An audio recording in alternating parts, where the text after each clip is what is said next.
are the greatest cult classic novels of all time, and I'm about to rank every single one of them. These are the mind blowers. These are Have You Read No Longer Human Bro novels. These are the novels that have created initiatory experiences for countless readers. These novels all have rabid fan bases behind them. They are the type of novels you need to be reading and recommending to others if you want to tap into the real power of literature. And to spice things up even more, because my name is Ian and this channel is about creating a literary renaissance, about changing literary culture, about getting people not just into reading again, because people reading book talk slop doesn't matter, but getting people not just reading good novels, but using the power they get from those novels to change the world. And so to spice things up, I'm going to rank all 50 of these novels on a bell curve. There's going to be winners and there are going to be losers. There are going to be people in the comments down below saying,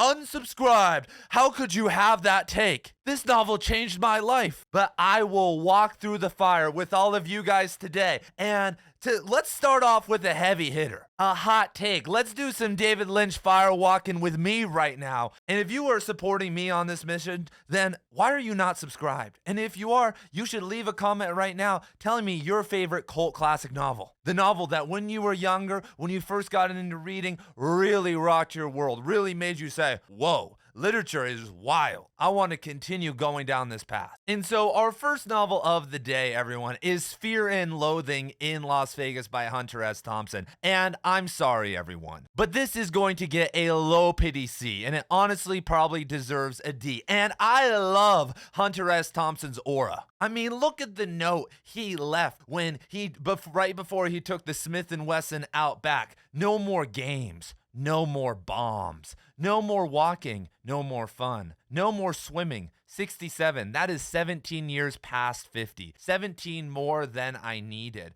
or wanted. Boring. I am always bitchy. No fun for anybody. 67. You are getting greedy. Act your old age. Relax. This won't hurt. And when I first read Fear and Loathing in Las Vegas when I was 14 years old, I had my mind blown because I was born and raised in Las Vegas. And throughout my time in Las Vegas, I took hundreds of acid trips out there in the Mojave Desert. However, the experience that Hunter S. Thompson talks about in Fear and Loathing in Las Vegas, the not just approach to psychedelics, but to the schizo mindset, to gonzo journalism, compared to some of the other novels we are going to be talking about today, is very low level. Because what Hunter S. Thompson was presenting in that novel is what became commonplace for what our perception of a psychedelic experience should be. And I want to ask a question to you guys right now. How has the second psychedelic revolution been going? How have all the Joe Rogan bros, all of us that took acid and mushrooms when we heard about it and had a bad trip, how are we doing right now? And how are the boomers from the 60s who took a lot of psychedelics, how are they doing running the country right now? Fear and Loathing in Las Vegas presents a non-animistic, a non-relational, a disconnected from all spiritual ancestry portrayal of the psychedelic experience, which is fine, which is how many of us have to move through those experiences in this disconnected world. However, in terms of artistic excellence, in terms of being able to put something on the page and make a critique of society, I can guarantee you every single novel in front of it by the end of this video, which is going to be over 2 hours long, is going to be a heavier hitter. If we are going to create a literary renaissance, I need more. We're going to need better classics to give to others, and we're going to need to write better things. Being a visionary doesn't mean that you saw visions on psychedelics, which is easy to do. It means that you can soberly interact with nature, with your family, with society, and have symbolic explosions, have double vision, as William Blake would call it, with everything. And when that starts to happen and you do that consistently over 5 or 10 years, that's when some of the genius authors we are going to talk about start getting going. That's where the real information, the real layering, the real cult classics start to gain speed. And that's what we are missing right now more than anything. And so I'm sorry, Hunter S. Thompson. I love you, brother, but you're gonna have to be down there at a C. Next up, we have Osamu Dazai's No Longer Human right here, which usually has the pink cover. I'm going to have to unfortunately throw this above Fear and Loathing Las Vegas, but this is a definite C pick. And what is with it kind of is bad, right? As I'm looking at the list, I'm seeing like a bunch of other authors that offed themselves. I'm like, oh man, this is way too common in this community. But No Longer Human has this following of nihilistic detached men. And guess what? Once again, everyone, if we're going to create a literary renaissance, do we need more nihilistic sad boys? Do we need another existentialist novel? Do we need someone complaining about how bad everything is?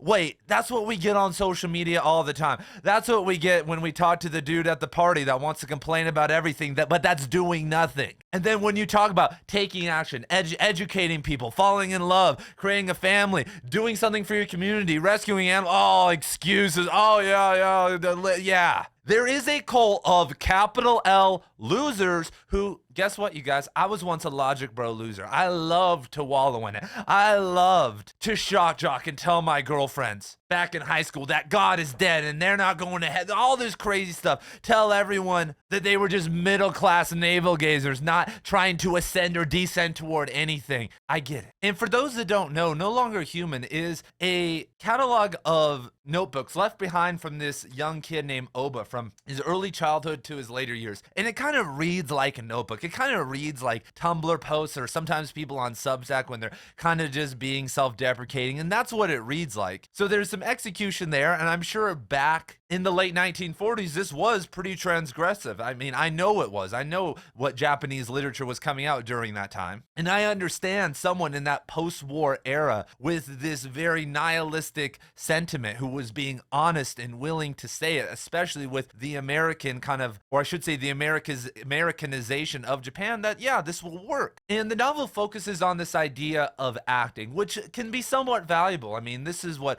Catcher in the Rye, this is what many of these coming of age and cult novels kind of look at, because when someone gets into the world of self-education, right, whether that's when they're 10 years old or when they're 40 years old, what you start to realize is that you've been acting, right? When the critical thinking, when the emotional capacity starts to open, you realize that you've been, self-sacrificing and acting for everybody else out there. Or I should say, you don't realize it. You just are like, wait, I don't want to do this anymore. It becomes so unbearable to continue that you have to become something else. This is why we have a consistent class of idealist, loudmouth, yet ignorant people always entering into the self-education space, which is absolutely fine. I love them. It drives us all. It points out many of our inaccuracies. However, what I'm noticing more and more in our society is that people are getting stuck in that world because as a collective, our society, our mindset, because of social media and what's happening with world governments and all this stuff is so nihilistic and we feel so powerless, whether that's because of AI or whatever, that we think that first evolution where we're not acting anymore. I'm being authentic, and being authentic means I'm being honest. We think that's the end game. The end game is to realize that you've been programmed, realize that you've been acting, realize you've been just putting on a show, and then going through this process of letting that go and being a little bit rough around the edges, and then saying, I'm going to get better now. I'm not going to become the Diary of the CEO or Chris Williamson optimization flatten dumb bro, but rather I'm going to become an artist, a visionary, a leading member of my community, of my family, whatever it's going to be. And I'm going to carry over these idiosyncratic behaviors and these idealist opinions to it all and continue forward. That's the type of shit that we need, everybody. That's the type of stories that we need. That's a whole other thing. But No Longer Human is not that. It's a wallowing story about a boy that does experience some peaks, but it's mostly just in the swamp. And I understand that there's this idea, and I ascribe to it partially of, through that negativity, that lens can help you see more of the positive aspects of life. But No Longer Human, I don't really think is doing that much for anybody. So we're going to move on. And oh my God, we have another hot take coming in already. We have our first D of the day, which is Charles Bukowski's The Post Office, everybody. And I hate to say it. I hate to be the one. I said this years ago, and I'll say it again. Charles Bukowski is Rupi Kaur for men. And guess what? I've read Post Office. I've read every single Charles Bukowski novel and poetry book. Back when I was an 18-year-old logic bro, first getting into it all, drinking,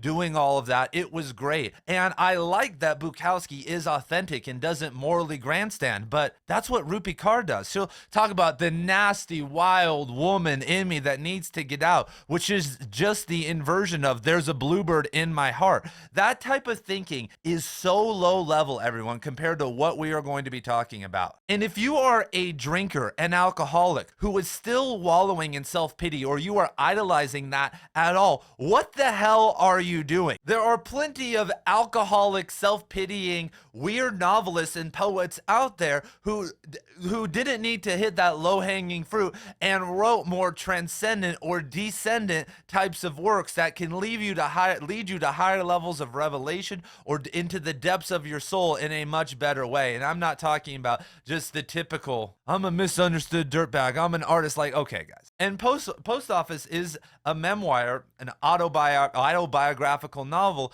of Bukowski's time in the post office. It's funny. Bukowski's got this kind of dry, old school style of humor, but really, what's the point? If we're just reading stuff for enjoyment, okay, that's cool. But then it's still a D, because there are so many great pulp novels and genre novels out there that are really entertaining that I would rather read than hearing about Charles going into a basement church cellar and drinking all day instead of delivering mail. And it speaks to where we are at as a collective and how men generally feel and what's inside of them, the bluebird inside of them, in terms of Charles Bukowski's popularity and his book sales. Because objectively, you guys, or subjectively, either way we want to shake it, Charles Bukowski in the 20th century alone was not even in the top 100 American poets. But for many, he's got to be in the top 3 or top 5, because to access some of that other poetry requires a certain depth and openness to ideas that are antithetical to the technological slavery that we are in, to the masculine programming that Hollywood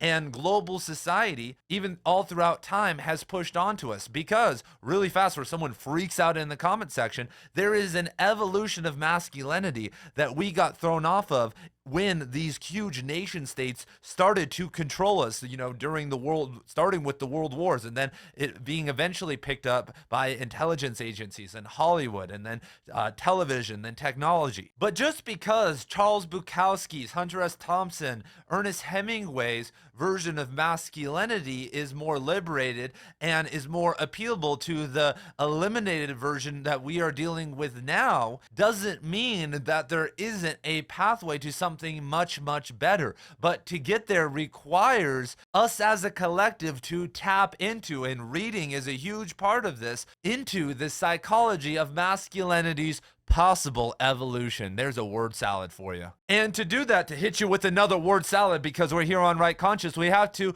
escape the cultural, hypnotic, societal mechanism. And the next 2 books I'm going to rank, we are going to read in 2 weeks together in the Right Conscious Book Club, which is the most active book club in the world. We are reading 28 transformative novels together in 2026. And the book club is hosted over on Substack, where if you become a member, you will get access to hundreds of hours of literature and writing content. You get access to my symbol literacy course, which is studying how symbols work in literature, my William Blake course, the Cormac McCarthy course, the David Foster Wallace course, and hundreds of hours of content on other topics related to literature and writing. It is the best way to support me, is the best way to talk to me and talk to great minds about literature. Substack is the home of the literary renaissance. It is social media for readers and writers. It is the only social media website out there that supports long form, 30,000 word long, if you want to, deep dive contents, poetry, whatever. And if you guys want to support me, if you want to support the literary renaissance, if you want more content than you know what to do with from me, if you want to read my writing for free and see what I'm all about, what I'm pushing for my version of the literary renaissance, then you guys need to go hit the link down in the description below. And if you guys want to get some dope shirts just like this, I have over 50 designs if you want to make the streets lit. And so where are we going to rank Blood Meridian and Fight Club? And you guys already know, guys, I've made over 200 videos on this channel about Cormac McCarthy. I don't really have to go on a long-winded rant about why Blood Meridian, everyone, deserves to be in the S tier. It is one of the most finely written novels in the 20th century, if not all time. The darkness, the prose, the contrast, the layering, the symbolism out of this world. For the symbol literacy course with Cormac McCarthy, I just have to open up to a page and I'll just find something. I've made countless videos for the symbol literacy course. Not countless, like what, 4 or 5 already. I'm doing another one on birds right now, actually. And lo and behold, in Cormac McCarthy's Blood Meridian and Suttree, countless references to birds done in nuanced and symbolic ways. Really good stuff. But we're here to talk about Fight Club now because I haven't talked about Fight Club very much on this channel. And I'm going to throw Fight Club up here in the B category because, first of all, for a debut novel, Chuck Palahniuk really hit it out of the park. Chuck Palahniuk, even though he's written some stuff that I haven't liked as much, can be a very clean and a very strong author. But Fight Club was a prophetic book detailing the emptiness that we were all going to feel, you guys. And even though it only sold 4,000 copies before the movie came out and no one really read it before that, it's commentary on isolation, it's commentary on consumerism and the toxic pathways of individuation for masculinity were very good, because right now we are in a crisis because we don't know what to do as men. There is a masculinity crisis because we can't go back to the Bronze Age mindset. We can't return. We have to somehow figure out something new. We have to somehow find everything from the past, the wisdom from the past, and translate it, much like a poet has to do, to the present, to our own heart. And we don't have the intelligence. We don't have the emotional capacity. We don't have the elders. We don't have that type of stuff to do it. We cannot find initiation. We cannot find homeostasis as men by just going to jujitsu class. Guess what? I love jujitsu class. We can't find it through that. We can't find it through Fight Club. We can't find it by eliminating masculinity. We can't find it through heart chakra opening. We have to find it somehow through the old ways. We can't find it through Achilles. We can't find it through the Bronze Age, because those stories were cautionary tales. We have to find it through something different. But Chuck Palahniuk puts the eye on what the problem is, on the emptiness, on this world, on our need for affection. He eliminates it all, and he doesn't give us the solution, you guys. Project Mayhem, and guess what? I'm going to create some Project Literary Mayhem in the house on this BookTube channel, everyone. We're going to go all the way. Okay, maybe not all the way. But guys, you guys understand. This novel sets the template for us to fill it in. And how we've filled it in, how the Fight Club bros have filled it in, has not been good. It hasn't been great. But nonetheless, this novel does clear the palette enough. And that's why it's an initiatory novel, for it to definitely pull its way in this B tier category. And guys, it's up to us, the people who read, the poets, the people who can make leaps, the people who can fly in their mind through the astral or whatever plane, who can get out of logic, who can get out of the deadpan stare, who can get out of, my wife said something wrong, my wife mentioned a wrong fact about World War II, I must correct her. Once we can escape that, and that's what we need to do, we can solve all the crises, the literacy crisis, the masculinity crisis, all these crises. We have to be the leaders. So let's stand up, everyone. Stand up. Let's go. I'm not just a reader. I am not just a reader. I am going to wield the sword. I can harmonize my knowledge with the world, and that's important to do. So let's keep this party going on to the next novel. And so if you guys want to read these books and talk about it with me, you guys already see we got takes, we got hot takes. So the Blood Meridian hot takes in the Right Conscious group chat right now are wild. Go check out some of those. Oh my god, can't wait to see you guys there. And let's keep this video going. And this is the last advertisement or thing you'll hear about the Substack, because we still got, it looks like, 2 hours to go. And literature is one of the best ways to do that. And so I'm actually seeing next up, if we're talking about being able to do that, next up on our list, we have On the Road by Jack Kerouac, which I'm going to place up here in the B category. And Jack Kerouac, another alcoholic. But the thing is with Kerouac's work is that when you read it, it can change your identity in a very positive way, in a way that can lead you to actual deeper revelations. Because I remember reading Dharma Bums and then On the Road by Kerouac, and during my fall break in my freshman year at university, I hitchhiked from Utah all the way up to Canada. I had these wild experiences on the road, and continued hitchhiking when I was living in Oregon and working at Timberline Ski Resort. I'd hitchhike to work every day and hitchhike around. It was really cool to be able to live that in like the 2010s. And I would have never leaned into that and wouldn't be here right now if it wasn't for On the Road. And I know countless people, including women, who have also had a similar experience. And I get it. That mindset at some level is upstream of the influencer van life culture and passive work and I'm a digital nomad, let's go to Bali kind of mindset. I get it, but Kerouac was tapping into something deeper. He was with Gary Snyder, he was with Jack Spicer, he was with that beat generation that was a beautiful medium between the old world, old poetry, these old ideas and form and syntax, and the new word, the emerging conscience, the emerging psychedelic movement, and everything else that was going to happen. And when you read it, it feels,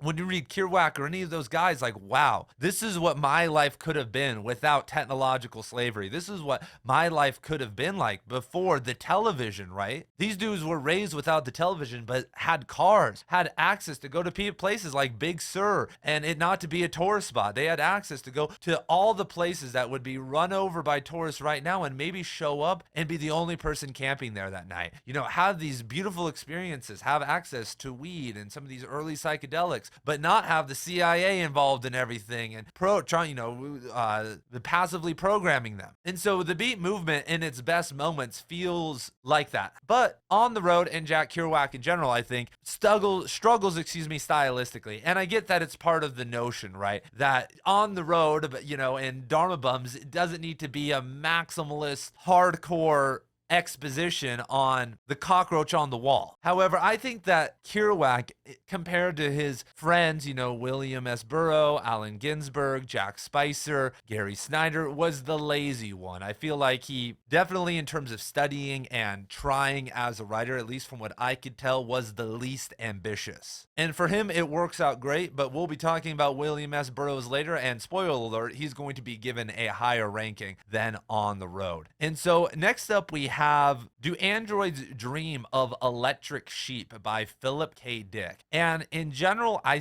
think only outside of one author, we're only going to rank one novel from each author, because Dick has an entire cult behind him. Like, a lot of these authors have cult followings across all of their entire careers, and so we're going to keep it calm here, or I'll be here all day doing 150 rankings. And so we're going to do Androids Dream of Electric Sheep, and I'm going to throw it up here in the B category above On the Road. It says Blade Runner on there because sometimes hard to get photos to work with this program. And I'm actually going to move this up to an A. When I think of Philip K. Dick in general and what he's done as an author, I'm going to be doing a lot more Philip K. Dick on this channel very soon, you guys. A lot more videos coming down the pipeline. I just, think that Dick was such a visionary, and the prose and what he's doing on the page translates a lot differently. If you saw the original Blade Runner, they're entirely separate, even though they're following some of the same ideas. Blade Runner was made during a time where,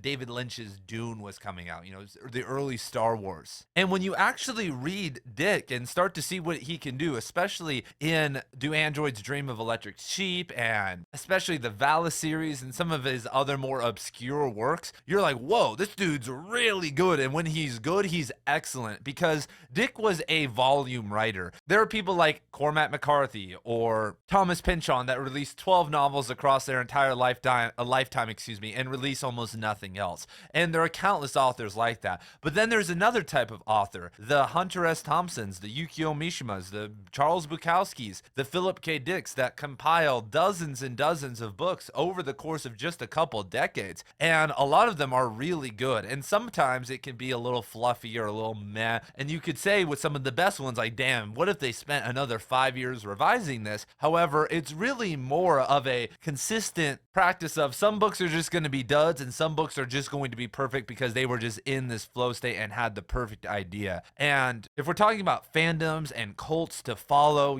we could put in Valis or Do Androids Dream of Electric Sheep and a lot of other Dick novels in here, and I would be confident giving him an A for any of them. But something that goes a little bit higher, and this is, people aren't going to appreciate this, but I would have to say next up with Dune that Dune is an S tier novel, an S tier series. I mean, I know that everyone hates Frank Herbert now because it's cool, right? Oh, Dune sucks. Timothy Chalamet, Zendaya. It's the hot take. You have to go against the grain. You have to make everyone mad who doesn't understand. But Dune is almost a perfect novel series. There are problems, I understand. But as a lover of literature, as a lover of cult classics, as a lover of epic shit, the fourth novel, God Emperor of Dune, just like, what? Like, he goes all the way. It's a political, psychological, philosophical, ecological, and spiritual novel. Just one of any of the novels is that, but across the entire series it's a lesson in wisdom and on style and writing in so many different categories of the humanities and social sciences that it's absolutely insane, and it's a beautiful world to get lost in. I would say that there's a lot more to learn from diving deeper into Dune than like the Lord of the Rings or something like that, even though the Lord of the Rings is so fun and it's to obsess over everything. Where is Shelob's ancestors from? Oh my god, Morgoth made them, and in the first era they moved along. Like, that's fun to do, right? But Dune has a lot to extract. I say this, but my last year of teaching high school, I had a senior student who was super Mormon, and his family was super Mormon. Through through a temper tantrum over me teaching the things they carried in Slaughterhouse 5. We're talking emails to the superintendent, meeting, like wild stuff. But for some reason, Johnny was allowed to read Dune. And I remember him like, yeah, I'm going on my mission, and being like, I'm going to go proselytize to a bunch of people in Argentina about Joseph Smith and tell them that there really were elephants in South America. And that 14-year-old that he got with and whose dad he convinced to let him get with her because he was the prophet and it needed to happen for the sake of the church, don't worry about it. And that kid's still out there. I wonder if he ever thinks about Dune. I wonder if he thinks about some of these lessons, And Dune can get sluggish at times. Like, it isn't, Frank Herbert isn't a purple prose artist. He is a much more direct. He was a political speechwriter. He was a Jungian. He does different types of stuff with his style that at times can become laborious, especially if you don't care about a certain chapter, right? But overall, a must read. And so moving on, we are now going to be looking at The Bell Jar by Sylvia Plath. And, I'm stuck on this one. However, in honor of the bell curve, it's going to come in at a high C, low B, even lower if that's possible, than On the Road. And it's partially because I've been becoming more partial to Plath as of late. My wife had never read this novel, and so she read it and I listened to the audiobook as I was doing chores and other stuff around the house like 4 or 5 months ago. And a writer over on Substack that I like, Dear Girl, is always posting photos of Plath poetry. So then I started looking deeper into Sylvia Plath's poetry, which I hadn't read probably in over a decade. And I was like, wow, she has some very nice line control and images. And even though it's maybe not my favorite style and I have maybe some complaints with it, overall it's very well executed and there's some really good stuff there. And so The Bell Jar, though, is Plath's only novel, and I'm going to have to honestly move this down to a C. I mean, I just have to be honest here. I mean, the novel generally and Plath's approach is somewhat immature, and I get it because we're being told all this from a 19-year-old. However, it somewhat reminds me of a weird mix of like One Flew Over the Cuckoo's Nest and No Longer Human by Desai that we just talked about. Yes, there's a commentary on the emptiness of the modern world and on mental health institutions and consumerism and all these little things, but overall falls a bit short as a novel. I think that if she would have continued, I think this was a really good start. Like, in terms of her career as a novelist, she killed herself after this was first published. I think that from her writing ability that I've seen, when she focuses on image, like when Plath is willing to be abstract and focus on nature and other things, it's not just because that's what I prefer, but because I can easily compare that to other writing at the time. She has the writing ability, and I think the inner world to do something really well. I just don't think, first of all, that she was in the headspace to do that, and that style hadn't actually emerged yet. And so she probably could have been the one to do that, and that's why she's so revered. When we look at these cult classic novels, there's actually two different camps, and I think this is a good time to talk about this right now. There are books that are revered by readers, and there are books that are revered by writers, right? Like Fear and Loathing in Las Vegas is revered by readers. Not many writers are looking at that and saying this is like an inspiration for my whole writing career. The same could be said about Dune. People love to read that, but when you look at something like Gravity's Rainbow, The Naked Lunch, and Nightwood, which we'll talk about all later, those are much more writing-centric cults. And a lot of the discussion is surrounding not just what's going on, but how is this possible? How is Pynchon such a wizard? Fight Club, kind of a reading-oriented cult classic novel. But when you look at something like a Blood Meridian, for instance, it encompasses both sides of the aisle. There's an entire reading population, then there's an entire writing group that loves to imitate McCarthy. There are countless people out there imitating McCarthy right now and using him, as the foundation of their style. And so Sylvia Plath, I think, served, even though right now for us, she is more of a reader's cult. A lot of her acolytes that followed the style did kind of push what she was doing forward. And I think there was a writing cult surrounding her for a while too. And you could say that's still there today, partially, especially with kind of confessional, the type of the writing that you see in like hot girl essay style or hot girl, I'm going to tell you about my life, but it's literary, but it's still somewhat smutty style that you see somewhat floating around on Substack and in other various platforms, Instagram or whatever. Very much rooted in what Plath's trying to do, or what Plath did. And, it's an evolution of that, whether it's for better or for worse. So moving forward, we have Kashro Ishiguro's The Unconsoled. And I'm going to throw this up here. Ooh, this one's hard. Probably behind the bell jar in the C category. And so I'm choosing this one. So if you don't know, author Kashro Ishiguro, winner of the Nobel Prize. I think he's one of the few authors in the 21st century or even across the last 35 years that has deserved the Nobel Prize. I would say Louise Gluck, the poet Thomas Transtomer, Alice Munro, Toni Morrison, Octavio Paz. And that's probably it, or who deserved the award, actually. That award, the Nobel Prize, is 100% political and isn't if it was serious, Cormac McCarthy, Thomas Pynchon, Don DeLillo, the countless poets that, were still living until a couple years ago that were born in the 1920s and 30s that were even better than Louise Gluck. Way better, I would say, that didn't get it's crazy. But Kashro Ishiguro did get it because he's just a posh British dude that doesn't ruffle any feathers. But he is one of the best unreliable narrators out there. However, I've read all of his novels. I actually ranked all of his novels in an old video on the channel if you guys are a fan of him. But he has this cult following around one of his novels named The Unconsoled. And in the late 1980s, Ishiguro released his novel The Remains of the Day, which ended up selling a lot of copies. Basically enabled him to be a full-time author and have some, credentials in the writing world. And so after that, he spent 6 years working on a novel named The Unconsoled, which is his kind of magnum opus experimental novel. However, it's really boring, you guys. A lot of stuff's going on. It's basically about a pianist that shows up in this town. He's going to play a performance, and it's just like this endless fever dream. And there are funny moments. I mean, I might even have to put it a little bit lower,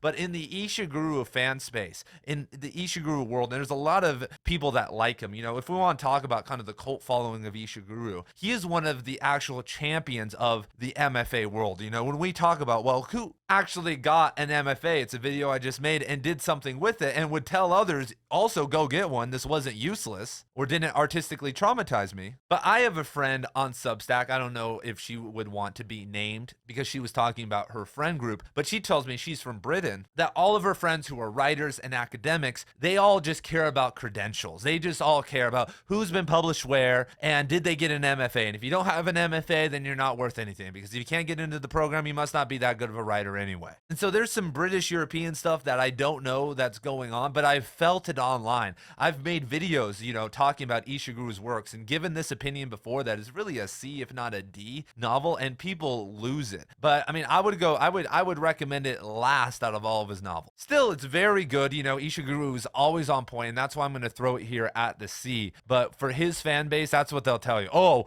I've heard this so many. You read Never Let Me Go? Oh, you read Clara and the Sun? Oh, you read The remains of the day. Have you read The Unconsoled yet? Just don't do it, you guys. Speaking of cult classics, and here we go. We're getting into some of the bro energy right now, everyone. We're getting into it. We have House of Leaves over my shoulder right now, coming up next, excuse me. I'm going to throw House of Leaves up here in the B category. And I like Mark Danielewski, but I would say with every single one of his novels that I've read, Tom's Crossing recently, Only Revolution, and then House of Leaves, I would say that they could eat. I don't say this very often, almost never. I feel like in this instance, though, they are overridden. I'm a big fan of Westerns. Tom's Crossing was a Western. We'll be talking about longer Westerns here today, over 500-600 pages. I think Danielewski has a certain sense of genius and artistic pride and ego, which is fine, like ego and in a sense like confidence in himself. And in his first novel, it's almost, House of Leaves is like a first good album. There are good albums, or I should say debut albums, or like novels that are so good, and there's almost a fall off after them because that initial creative energy. I'm thinking of the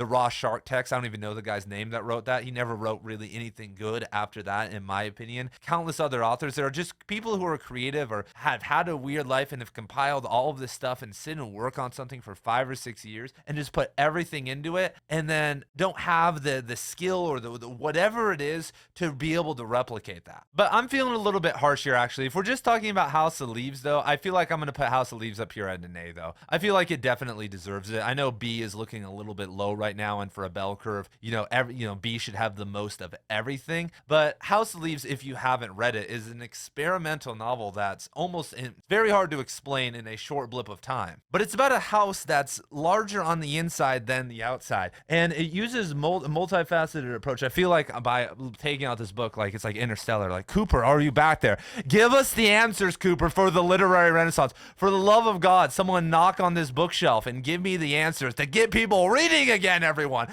My God, what do I need to take off my shirt? What do I need to do? Please, everyone, YouTube, anyone, are you listening?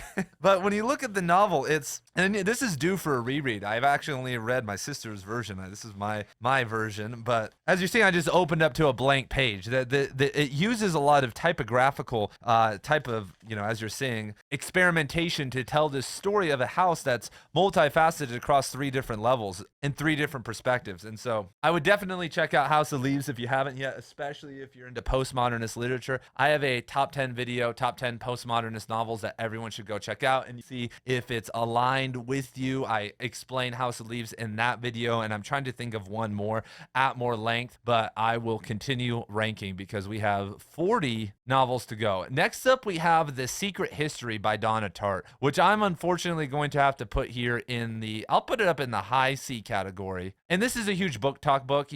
I like Donna Tartt. I think I have The Goldfinch down here. I've read all of her novels so far. I think she's interesting. I'm sad that she isn't more active. I think if there could be a literary celebrity that was really well known and kind of leading people, I think she could maybe do a decent job. She seems like a very interesting person with kind of a divergent background and ideas. Kind of I don't know. But The Secret History, if you don't know, it's, like I said, blown up on TikTok. It's really been big since the 90s, and it has a huge following. I didn't read this until a couple years ago, and I have talked to more people about this novel than any other novel. Like, I have talked to at least a dozen people since I finished this about this novel. I'm like, they're like, what do you like to read? And we start trying to figure out what we've read that same, like, have you read The Secret History? And like, oh yeah, I love that novel. So the novel is it's a murder mystery. On the first page it tells you it's about a group of students, and one of them gets murdered, and you have to figure out what the hell happened. And so it takes place at a private college in Vermont with a group of students who are studying ancient Greek under this private professor they basically have in this classics program that you get handpicked into. And it's a huge commentary. It's not just a coming of age story. It's not just really well written in terms that it's a page turner, but it's a deeper commentary on education. Can education make you moral? It's a retelling of a lot of the Greek tragedies and stories of old. Tartt, who studied ancient Greek, if I remember correctly, utilizes a lot of the old modalities of Sophocles and Homer and others, and it like really does some cool stuff in the novel, even if it's just kind of a debut kind of thriller, dark academia novel. Nonetheless, it's still literary, and it's a really fun read. I mean, I read before we go to bed every single night. Usually my daughter's reading, and everyone's reading. We try to model reading for my daughter. What you do, your kids are going to do. She's not even 2 years old yet. But I was reading, like finishing the book, and I probably had like 200 pages left, and it was like 8 o'clock at night, 9 o'clock at night or whatever. And probably had more left. And it just got so good that I was like really tired. And I was like, you guys go to bed. You're always like, what are you doing? I'm just going to read a little bit longer. At like 2 in the morning, I'm finally finishing the novel. And I'm coming to bed. I'm like, my wife's like, what the hell are you doing? And I was like, dude, I had to finish. And that doesn't happen too often anymore because I am a full-time reader, right? Like I literally sit and read for 4 to 6 hours a day. I'm constantly making content for Substack and just reading anything and everything I can, listening to audiobooks. I could sit and say, well, I can just do this tomorrow, right? Like I don't have to be like, oh my God, I have work and all this stress. Like this is the job that I do. And so me wanting to stay up and listen to something or read something is like, that usually means it's pretty good. And so I'm going to throw this up here at a C though, not because it's terrible. Like I said, all the novels on this list I would recommend to somebody, a certain type of person, but I just feel there's just so many more literary picks on the list. And so next up, everyone, yes, I won't talk about it too long. We have Infinite Jest, which I'm going to throw here up in the we're going to throw it up here in the S category for sure. One of the greatest cult classics of all time because how many people read it? There have been millions of people who have read or attempted to read Infinite Jest because the marketing was so strong and continues to be so strong because it's a great novel. Yes, maybe you didn't like it. Yes, maybe you didn't finish it, but there are countless people out there who have finished it and read it multiple times, and it is one of these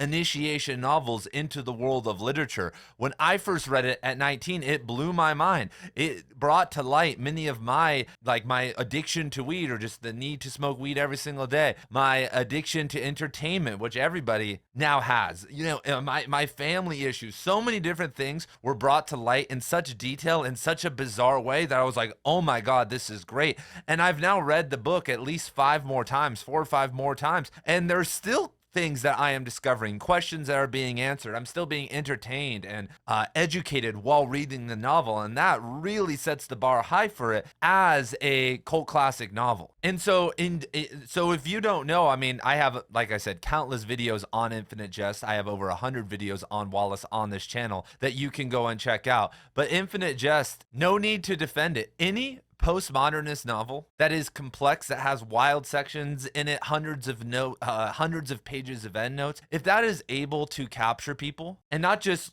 good readers, but I've had friends that came straight back into reading after not having read since high school and have finished Infinite Jest and loved it, and it turned them on to other works. I know plenty of women that like Infinite Jest. It's not just this male-centric community. I've known a lot of women who have read the novel too, and I honestly think that means it's pretty freaking good. It has to be objectively good if it has the power to do that. If it didn't, there are countless other novels that are big that we'll talk about that I would say are also S tier, but are so hard, not as accessible, and it doesn't reward people across the board. And Infinite Jest gets a lot of hate too because how people are primed. The same with Blood Meridian. When you're told that this is an S tier novel, when you see the list and all of this stuff, then you expect something, but it's not going to be what you expect. And when it gets hard, it gets hard, and when it gets weird, it gets weird. And so moving on to our next novel, we have a recent cult classic, which is Stoner by John Williams, which I'm going to throw here in the kind of high B category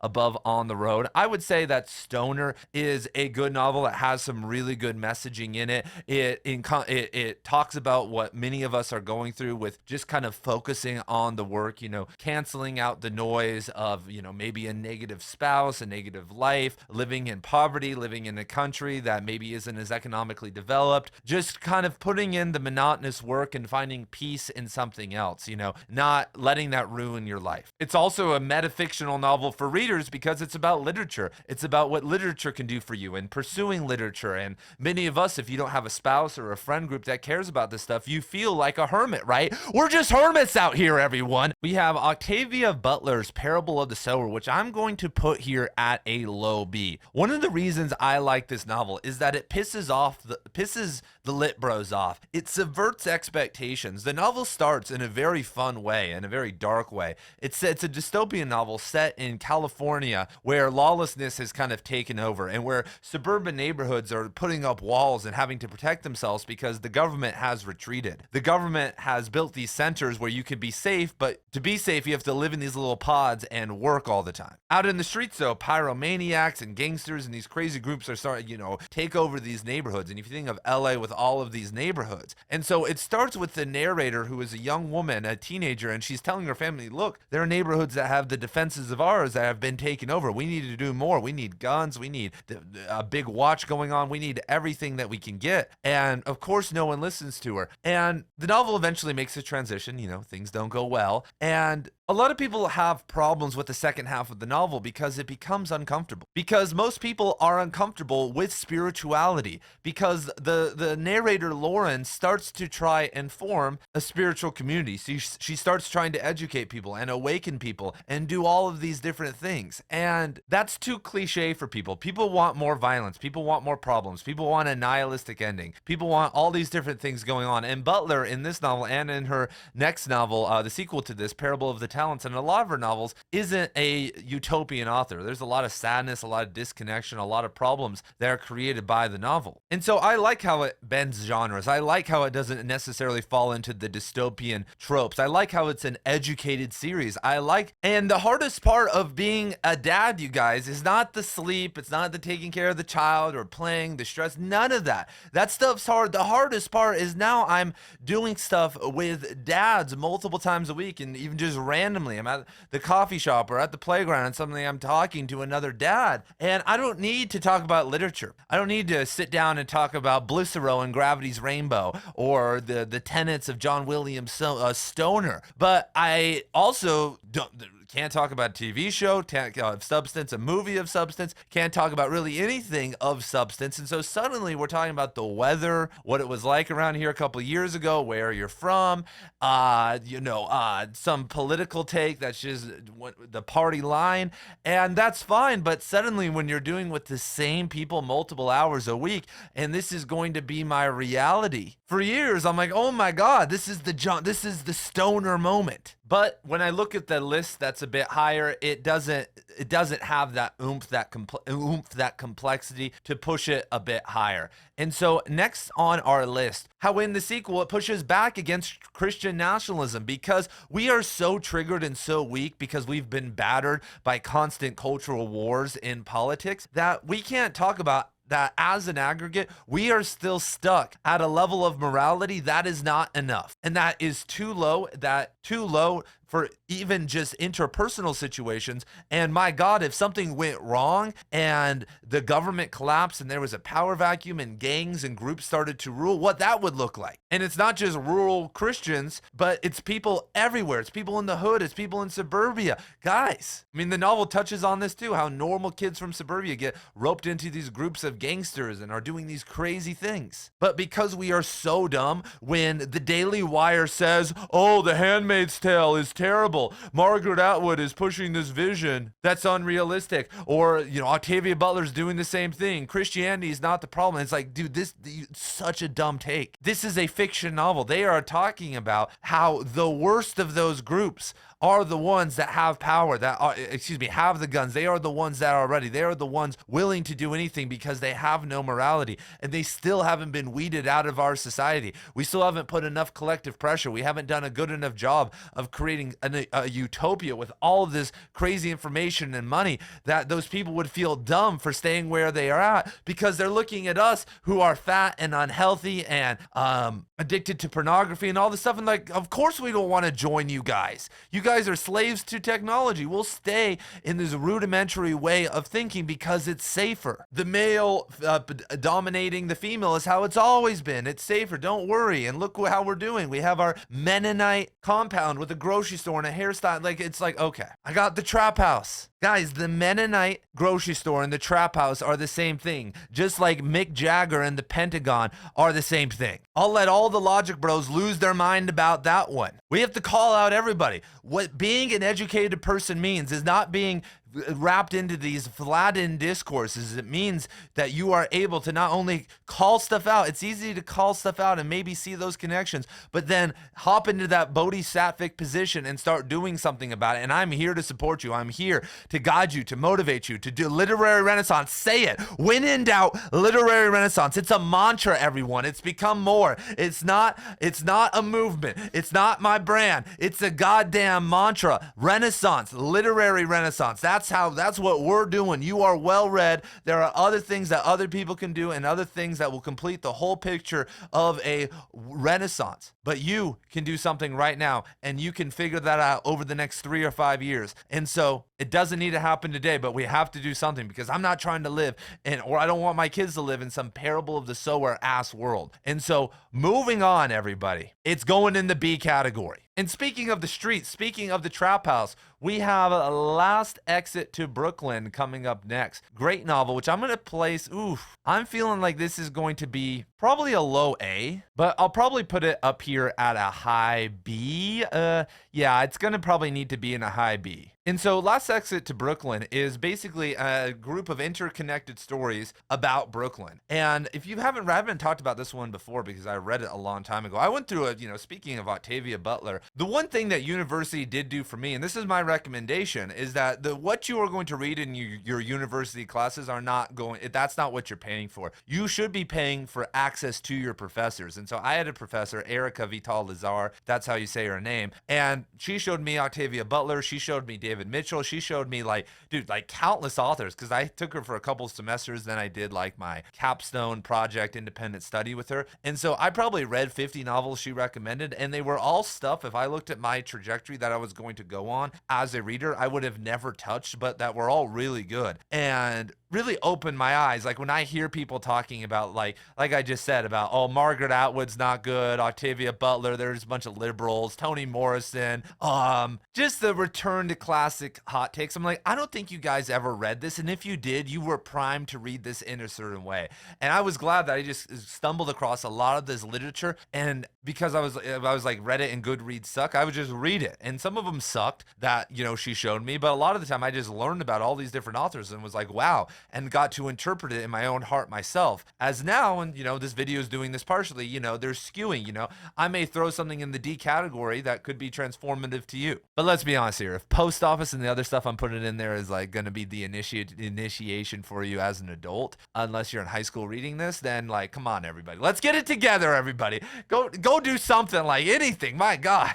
So this novel is really dark. I mean, if we're talking about dark novels, Last Exit to Brooklyn has a lot of sexual violence. It has normal violence. It basically goes through, some of the perspectives that I remember is there's gang violence, there's a prostitute, there's a guy in the union that's corrupt and doing stuff behind the scenes. And there's other things, but the whole point is it's showing how Brooklyn and these impoverished areas of New York are basically becoming hardened and traumatized through endless crime, through endless humiliation, And even worse, the novel shows the fantasies of these people that are living in it, the fantasies to get out, the fantasies they have to put on every single day to exist, what they have to project onto other people because they're their father, they're their mother, they're whoever. It's really sad and scary stuff, you guys. And what makes the novel unique is Selby Jr. is willing to mess with punctuation, willing to use slang. David Foster Wallace famously messed up his, there's a section of Infinite Jest where there's a black illiterate teenager that he's speaking from the perspective of, and he butchers it. And I made a video on this. I'm like, guys, if there's a pregnant illiterate black teenager and we're going to try to do a first person perspective from their mind, what does that look like? How do you research that? And is anybody right? I guess unless you were this, 13-year-old illiterate who was on drugs and pregnant and running around Boston, then it's Boston too. So with Boston accent, and you throw that on there, it's like, what the hell? It was an impossible task that he should have just abandoned or written from the third person and just, move through it. But there are examples like this novel that do a much better job of working with like different types of slang, and obviously many other novels, Faulkner and countless others that work with regional dialects. And so I would recommend this. So this is partially a cult classic because it became a movie in I think the 80s or 90s. I thought the movie was good, but it's a very hard thing to capture, right? Like to be able to capture some of the literature in this. I think the stories are compelling, and so for film it worked pretty well. But I think that being able to see it and feel it with literature was pretty shocking to me because most of us weren't raised in Brooklyn or impoverished, and we're kind of inside this criminal underground. And so if you like more schizophrenic literature, more complex literature that's harder to read, but you kind of like The Wire, you like kind of some of the darker HBO shows that are out there, Last Exit to Brooklyn I would definitely recommend, and that's why it is pretty high on the B tier. And so next we have One Flew Over the Cuckoo's Nest, which I am also, there's a lot of B's coming in here, which I am also going to throw in here at a B. So obviously Kesey, who I love Sometimes a Great Notion, which is, I don't think that's a cult classic, not enough people have read it. Sometimes a Great Notion is one of the best American novels of all time. It's probably the great American dark horse novel. But One Flew Over the Cuckoo's Nest, because of the movie, is very famous. But if you haven't read the novel, it's really good. Kesey's a great author. The novel is told from the perspective of Chief Bromden exclusively, if I remember correctly, but the movie barely follows him. The movie, we get no interiority of what the chief is actually going through. And the novel is a big commentary on PTSD, on obviously the medication of natives and of the displacement of natives, especially in places like the Pacific Northwest, and the damming of streams, the ruining of the environment because of the timber industry. There's a lot of subtle stuff going on there that Kesey puts into the novel that is not explored at all in the film. And so the high B, though, is, yeah, I mean, it's just a really good novel. I mean, the state of the mental health system during that time was horrible, and it was perfect because it started to change.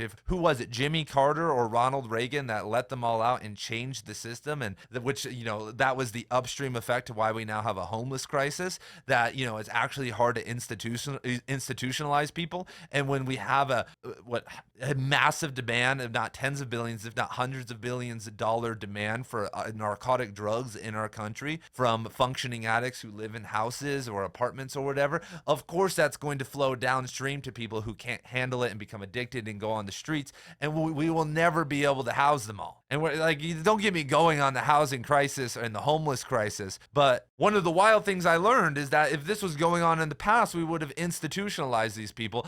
And instead of saying, well, these institutions suck, so we can't do that, why not fix the institutions? People, when we talk about mental health, they know it's bigger than housing, right? Get a bunch of meth addicts housing. If we're actually going to solve it, we need to solve it. Or just, rip up the Constitution and send them to Victorville, California. Put them in Palmdale.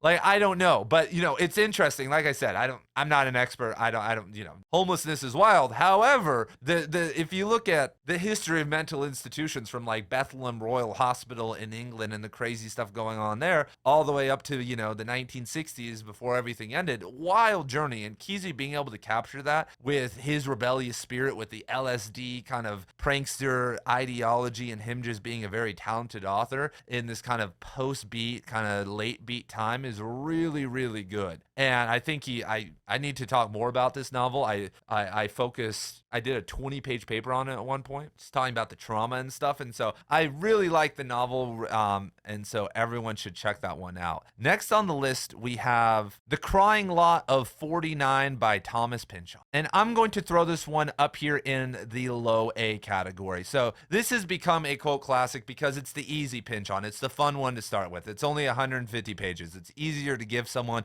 or tell someone to read that, but it's also a hard novel. following Oedipus Mass is not easy. Trying to figure out what's going on with waste is not easy. And it's not easier, and Pynchon doesn't make it easier because he wrote this on a deadline. He wrote this for money. I personally think he actually left a lot of stuff esoteric on purpose because he just couldn't wrap things up. He later on in his book Slow Learning said that that was one of his big regrets. It's really the only thing he regrets writing is the crying of Lot 49. Excuse me if I mispronounced that earlier or said the title wrong. For whatever reason, and when we look at the rest of his career, whether it's dealing with conspiracies like in Gravity's Rainbow, or doing a more noir detective novel like in Bleeding Edge or in Inherent Vice, he's much better at it then. And so the crying of Lot 49 really brings together all of these different elements that Pynchon is good at and that we like him for in a more digestible package, but I think it lacks in a lot of other regards. I think that he started to peak in so many of these stylistic areas later, but because Thomas Pynchon is the GOAT, because he's so good, whether that's his debut novel V, his second novel, which is this, or obviously Gravity's Rainbow, then it's kind of a different edge. So a novel that's somewhat unsuccessful is still in the A tier, and if you haven't read any Pynchon yet, it's a pretty good place to start. I think I have a video on the reading order that you should do for Pynchon, and off the top of my head, most likely it should be The Crying of Lot 49 or Bleeding Edge or Inherent Vice. And so moving on to our next novel, we have American Psycho by Bret Easton Ellis, which I'm going to put in the high C category. This is obviously a cult classic. Bret Easton Ellis has kind of used the star power from the movie with Christian Bale among some of his other work to, do his podcast and be this cultural celebrity that everybody knows. And the writing is clean. Bret Easton Ellis came out of this kind of school of minimalism that was cropping up out of the 80s and early 90s. And American Psycho really isn't that minimalist when you look at some of the descriptions of violence and some of the descriptions of kind of more the consumer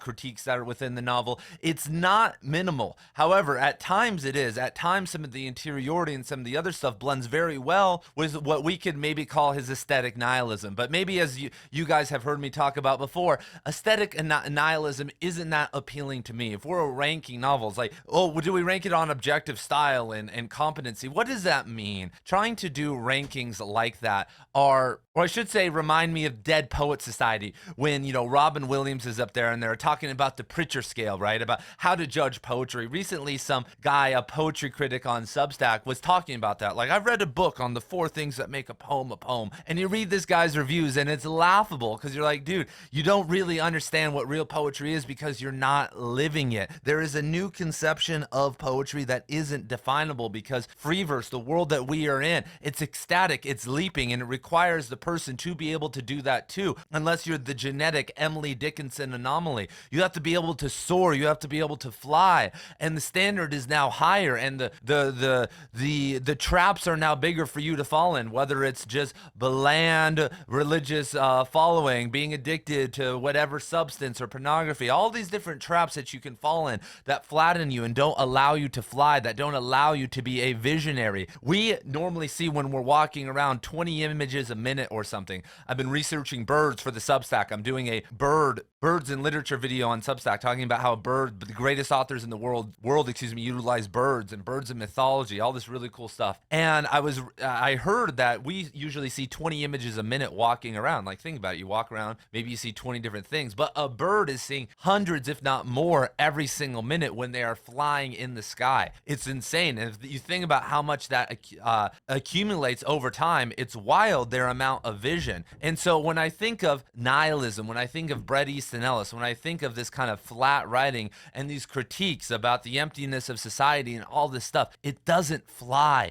It doesn't really strike at something. It's the logic bro critique. It's the, oh, look, see, I did the, look, I told you a truth in a subversive way. But then when you read someone like David Foster Wallace, who is an Ellis contemporary, he was flying. He had the ability, even with his weird addictions and his flatness as a human, he could do it at times, and that's why we love him. That's why when you look at the Wallace crowd versus the Bret, like who is in the Bret Easton Ellis fandom? It's kind of an interesting group. Like, I don't know who supports that podcast and is turning him into a celebrity. I don't know. And so, not to say, like I said, no one on here is a bad writer, man. Like, most people, if you have a book published, you are a good writer and you know what you're doing. If you're mastering a style, like Rupi Kaur knows what she's doing within her style. She has mastered the Instagram style. If you asked Rupi Kaur to go write a normal poem and compared her to most normal poets, she would be a decent writer. Because for most people who don't dedicate tens of thousands of their lives, to write one of these masterpiece novels, you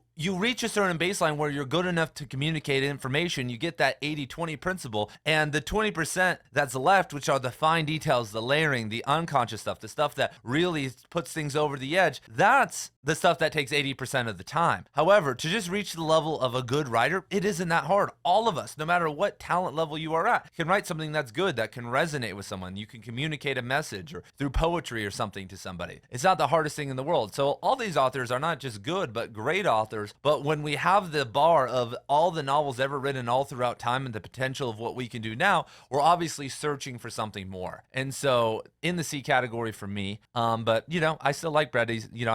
I'm cool with Bret Easton Ellis. He is a weird archetype in the literary world. And so next up we have Roberto Bolaño's 2,666, which I'm going to put up here in the high B category. And so, I get this comment all the time when I don't put this in the S tier that, oh, it's because you don't speak Spanish. Oh, Ian, so 2,666 is a fragmented and unfinished novel. And people will say, Ian, well, there are plenty of novels out there that are fragmented and unfinished that came out posthumously that are considered great novels. Don Quixote is the classic fragmented novel. The Trial by Kafka was definitely unfinished. Like, he was probably not even 60 or 70% of the way through that thing, and you can see it at times in the novel. Like, what the hell is going on?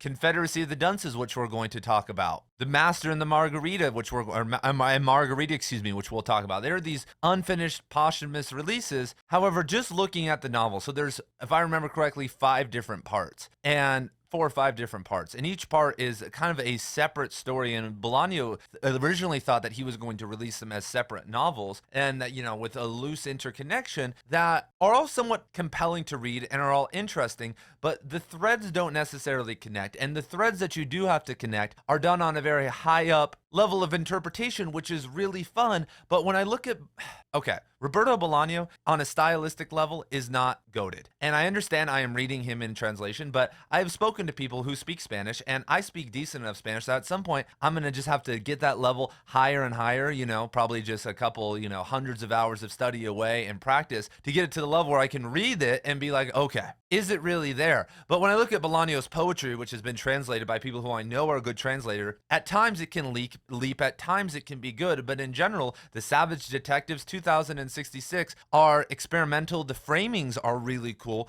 but stylistically not there. Yes, it being a Southwestern novel, 2,666, that mostly takes place in fictional Juarez, Texas, is something that I love as someone who was raised in the Southwest. But I don't necessarily need to sit through a 700-page novel for you to make a critique about how we interpret literature, how we don't acknowledge violence in Mexico, these types of things. And it is a really good novel, and everyone should go check it out. But to act like it's beating Pinchon, House of Leaves, Dune, Infinite Jest, the other S tier and A tier novels that we're going to be talking about, is just, in my opinion, Mexico, Central and Latin America trying to champion their masterpiece work. It's like what Canadians do, right? Canadians will tell you that anyone, Celine Dion's from Canada, one half of my family's all from Canada. And that's fine. America, and especially when you're next to it, is this powerhouse that produces countless great writers. I mean, the great, like, we are, in terms of culture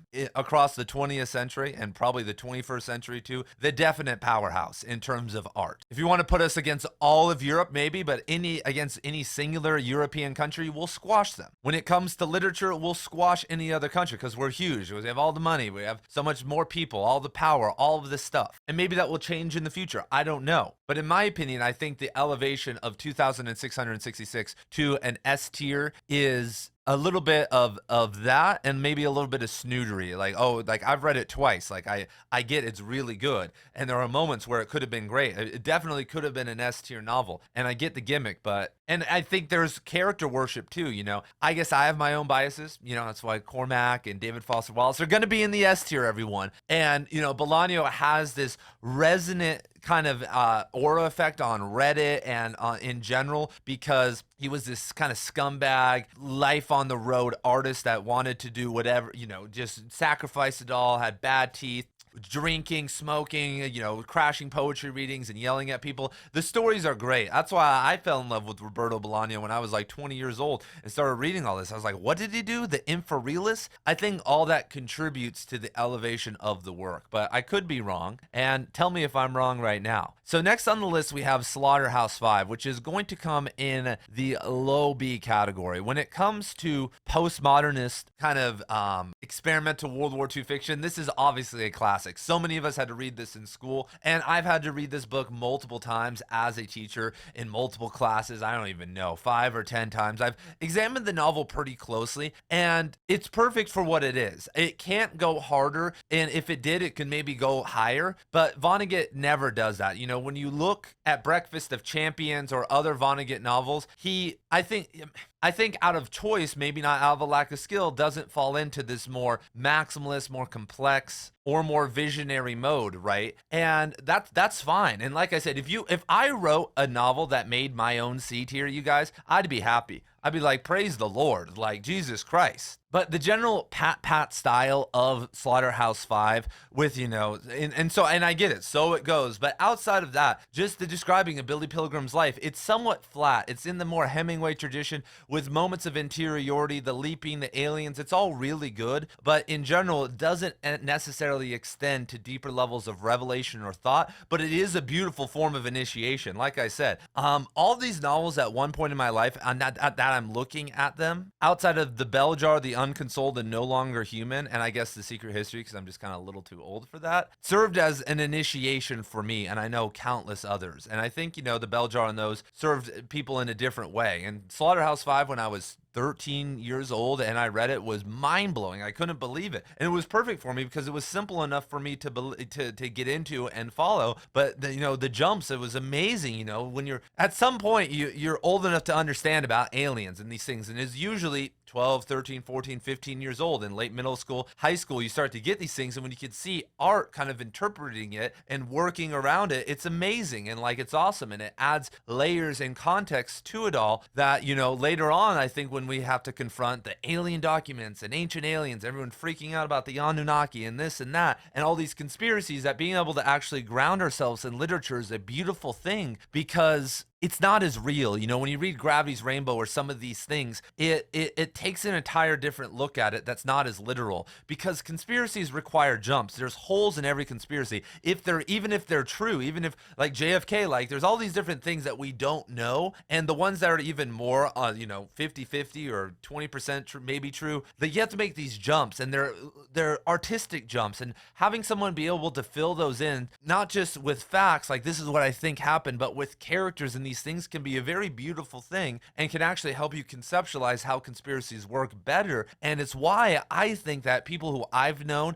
who read literature and read Gravity's Rainbow and these things have a more grounded approach when it comes to talking about these things. I've actually not met many conspiracy heads, like full tinfoil hat, just kind of dumb about it, people that study literature at a deep level, study philosophy at a deep level, because at some point you see through it and see that there's more of a perennial philosophy or perennial meaning or perennial line running through it all. And and you can kind of find that out. And the highest level of it all is that you don't complain about the New World Order or this country or that country, but that it's our own karmic reality. It's our own internal world being a collective internal world manifesting outward into the world through our karma and through all of our choices. And if we don't fix that, we're not going to fix anything. That's the real highest level figure. Once you figure out about everything, sorry to spoil it, it's not fun. You don't get to blame a certain group of people. You don't get to do anything except actually maybe go and do something, or not doing anything and then just continue blaming others. And so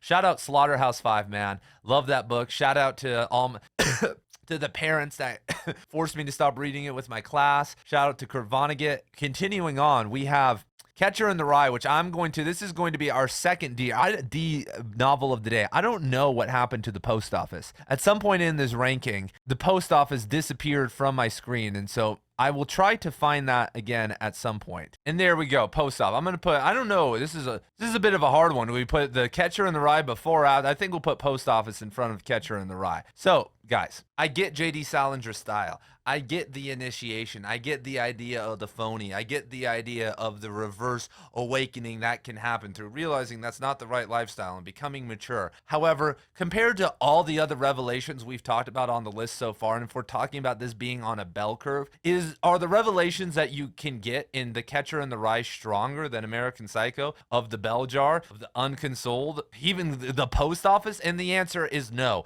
And so even though I have a personal soft spot for this novel, guys, I was a menace. I remember one time, back before I became a real teacher, I was doing substitute teaching. I walked into some class and they were like, read this chapter of The Catcher in the Rye out loud with the class, have them read it. And I just kept reading, and I just was giving commentary for an hour. And I love telling these stories because some little nerd on Reddit, he was this guy. Yeah, I did it all. Everything that you think I did it and worse. Like, build my aura on Reddit, you guys. Say like students walked into the room, and if they didn't have Gravy's Rainbow, I punched them in the face. Like, say whatever you want. Like, it only builds the aura. Like, my audience has forgiven Cormac McCarthy and David Foster Wallace. And so, we could go all, there's like, let's build the aura a little bit more. Like, that would be great for me. But yeah, so I was just ranting about Catcher in the Rye, and they're like, our teacher says this is a great novel. I was like, your teacher doesn't know what the hell is going on. You guys need to like get it together. Arborview High School in Northwest Las Vegas.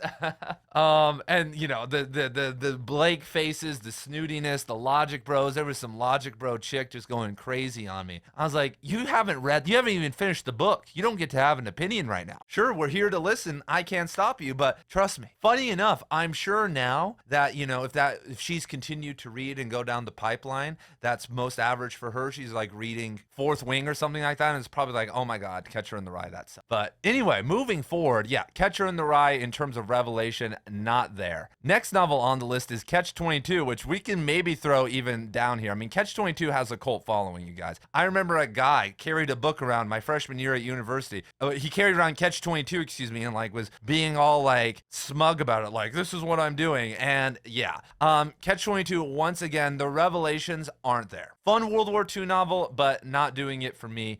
I have ranted about The Catcher in the Rye and Catch-22 enough. I've gotten, I love the comments, everyone. I'm not going to give it to you. Just go read the other books on the list and then come back and tell me that if this is a bell curve, it doesn't belong down there. And Joseph Heller and J.D. Salinger are one-trick ponies. I mean, when you look at it, Franny and Zoe, nice. That could maybe squeak into the C tier if that was like a cult classic, work, but still not happening. And so next we have, some of these book covers are hard to see. Next on the list, we have A Lonesome Dove by Larry McMurtry, which has become a cult novel as of late. Like, everybody's reading this novel. Like, every book club, my book club's reading it. Everybody's reading this novel. And I feel like this is a high B novel. I mean, McMurtry is a master. He is one of these volume writers like I was talking about before. Sometimes in Lonesome Dove and many of his, even, what's interesting about Lonesome Dove is that even within its series, I think that Comanche Moon is significantly better. But, it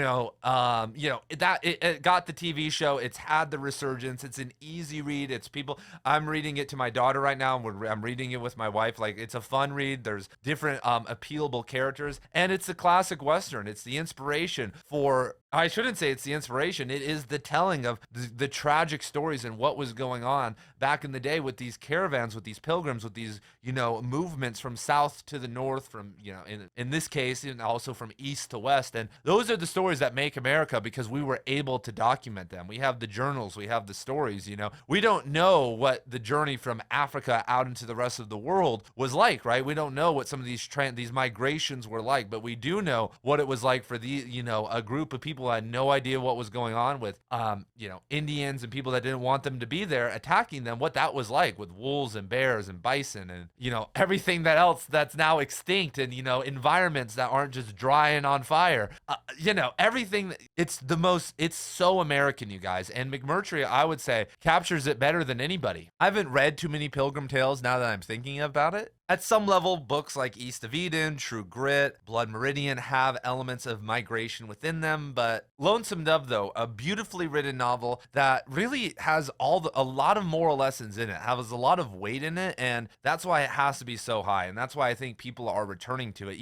Is a lot of this list, should also be, it's also what's still staying, right? Like, what's still here? I don't hear anyone talking about One Flew Over the Cuckoo's Nest anymore. Like, even though I love it, that doesn't have the staying power. I'm not seeing that be revived. And I know it has a movie, but Lonesome Dove has a show. I'm not hearing that much about Fear and Loathing in Las Vegas these days. I'm not hearing about the Bell Jar that much these days. I think 10 years ago with Tumblr era, that was a lot more popular. But, I know, Conor McGregor's in my head. I don't even want to do an Irish accent, but he was 100% fallacious in his attitude. But he's like, I'm the last one here. Khabib, John Jones, GSP, they're all not that much older than me, and they're gone. I'm still fighting or faking injuries, like whatever the hell he's doing. And so books like Philip K. Dick, Dune, Infinite Jest, I think it means something to that holds on.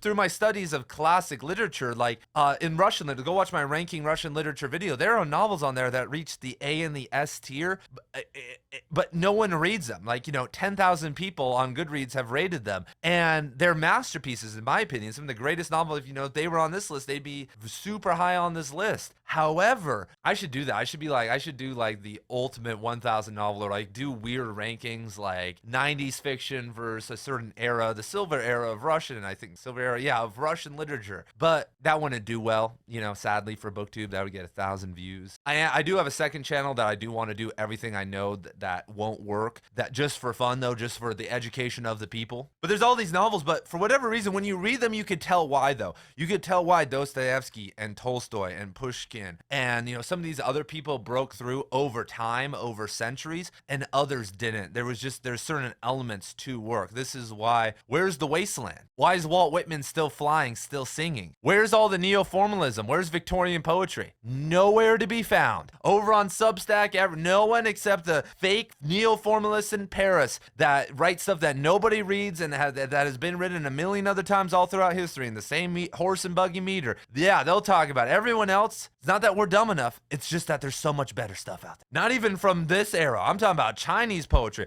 I'm talking about Hafez, Kabir, EQ. I'm talking about even Beowulf. I'm talking like countless other epic poems that are just, killing Victorian poetry. And so moving forward, shout out Lonesome Dove. We have Under the Volcano by Malcolm Lowry. And I would say that this is a high A tier novel. In terms of a fever dream of a novel, if we're talking about a novel about Mexico, about guilt that has deep levels of symbolism and setting in it, this one is great. So Under the Volcano, very inspirational to Cormac McCarthy. I saw in the Cormac McCarthy archive, Cormac McCarthy literally lifted a line from this novel and transplanted it. Like, people talk about all the time, like, being original. All the great writers, when you go to the archives, they're original and they write these huge novels, but they're stealing lines, they're stealing words, they're stealing phrases. And is it stealing if you just place it perfectly somewhere? Not really. Like, if you take 3 words from someone, if you take, like I said, I can't remember, you can go watch the video, like, I think just Cormac McCarthy, Malcolm Lowry, Right Conscious. If you do that, is that plagiarism? It's an interesting question. How many words does it? It's like a sentence. I would say a sentence is plagiarism. If there's a full sentence from start to finish that you lift, but if you lift 2 words, a phrase, like, how much is it? And how many artists take a phrase throughout time, took a phrase like, let's say, about darkness, let's say, and like just modified the first word, modified a word around it a lot. And so that's why all great writers are good readers, because all great writers are good stealers and good imitators when they need to be. They have their own style that they've developed, but they have a memory bank of stuff like, wait, I'm stuck. I need something to lift this. This is so important. This is a big moment in the piece of work. I need to go back, and I'm journaling. I'm trying to figure it out. And a lot of the time, I've seen this in my own writing. Sometimes you'll go look for inspiration, and then that leads to what you actually find, though. You look at it and you're like, okay, this phrase kind of works. It's kind of weird, though. And so then you start to modify it and think, it's like, okay, boom. Because it's about vibes, right? Like writing and reading, and, writing in general, it's about what needs to go here. Like, what's the vibe, not what's the perfect fit. And so Under the Volcano, magical. It's It's about an alcoholic man, and we follow him over 24 hours, and we're under these volcanoes, and there's a weird fever dream love triangle where he's trying to get back with his ex-wife, and there's a guy that's already been with her that's younger, and it's just like a really weird and odd novel. And so Under the Volcano by Malcolm Lowry, one of my, for sure, in my top 100 novel list. Everyone should check that one out. Next on our list, we have, if I'm squinting to see, I'm gonna have to go closer to the screen, The Last Samurai by Helen DeWitt. You know, this is going to come up here in the high C category, probably under American Psycho. And so The Last Samurai should not be mistaken for the Tom Cruise movie, which was kind of a weird movie. Anyone out there got some thoughts on The Last Samurai? Help me out here and boost the video by giving me, as you're listening, a couple thoughts on The Last Samurai. I remember seeing that in theaters when I was like 10 and being like, what the hell? And my dad...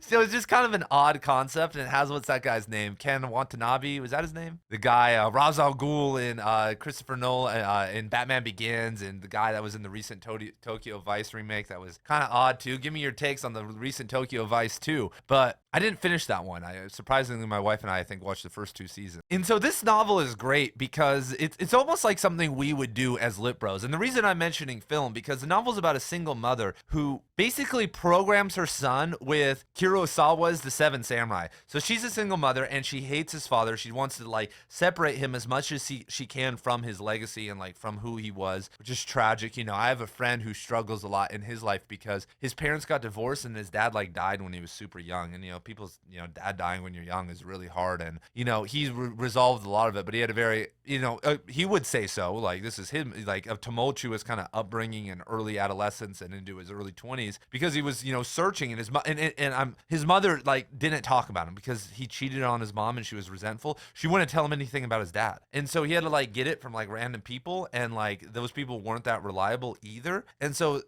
we felt very disconnected because he had no origin for a long time. I know a lot of people, I had friends who have kind of felt this way about being orphans and other things, being adopted. You already know, like 30 years from now, some of the top S-tier literature that's published here is going to be shoving down our throats, or like going to be from the surrogates, right? From all the people that don't want to have kids, like the Kardashians or whoever. And there's going to be like surrogate trauma fiction about how, like, you know, where's the lady that actually carried me? I feel so disconnected. Like, that's going to be awesome. I'm waiting for surrogate fiction. Someone get on that right now. I should get that penned and just put it into chamber for like 15 years when they're a little bit older and do a YA novel and bestseller right there. But the novel is about, you know, okay, so this son, though, has been programmed by the Seven Samurai. And what it does is inspire him to look for genius, look for more people in his life. And, you know, we were talking, I didn't mention this earlier, but with Stoner, there's this idea of a different type of hero, right? Who is the hero in our society? Because things are so polarized now. Like, you know, there are plenty of people that don't like me, you guys, that hate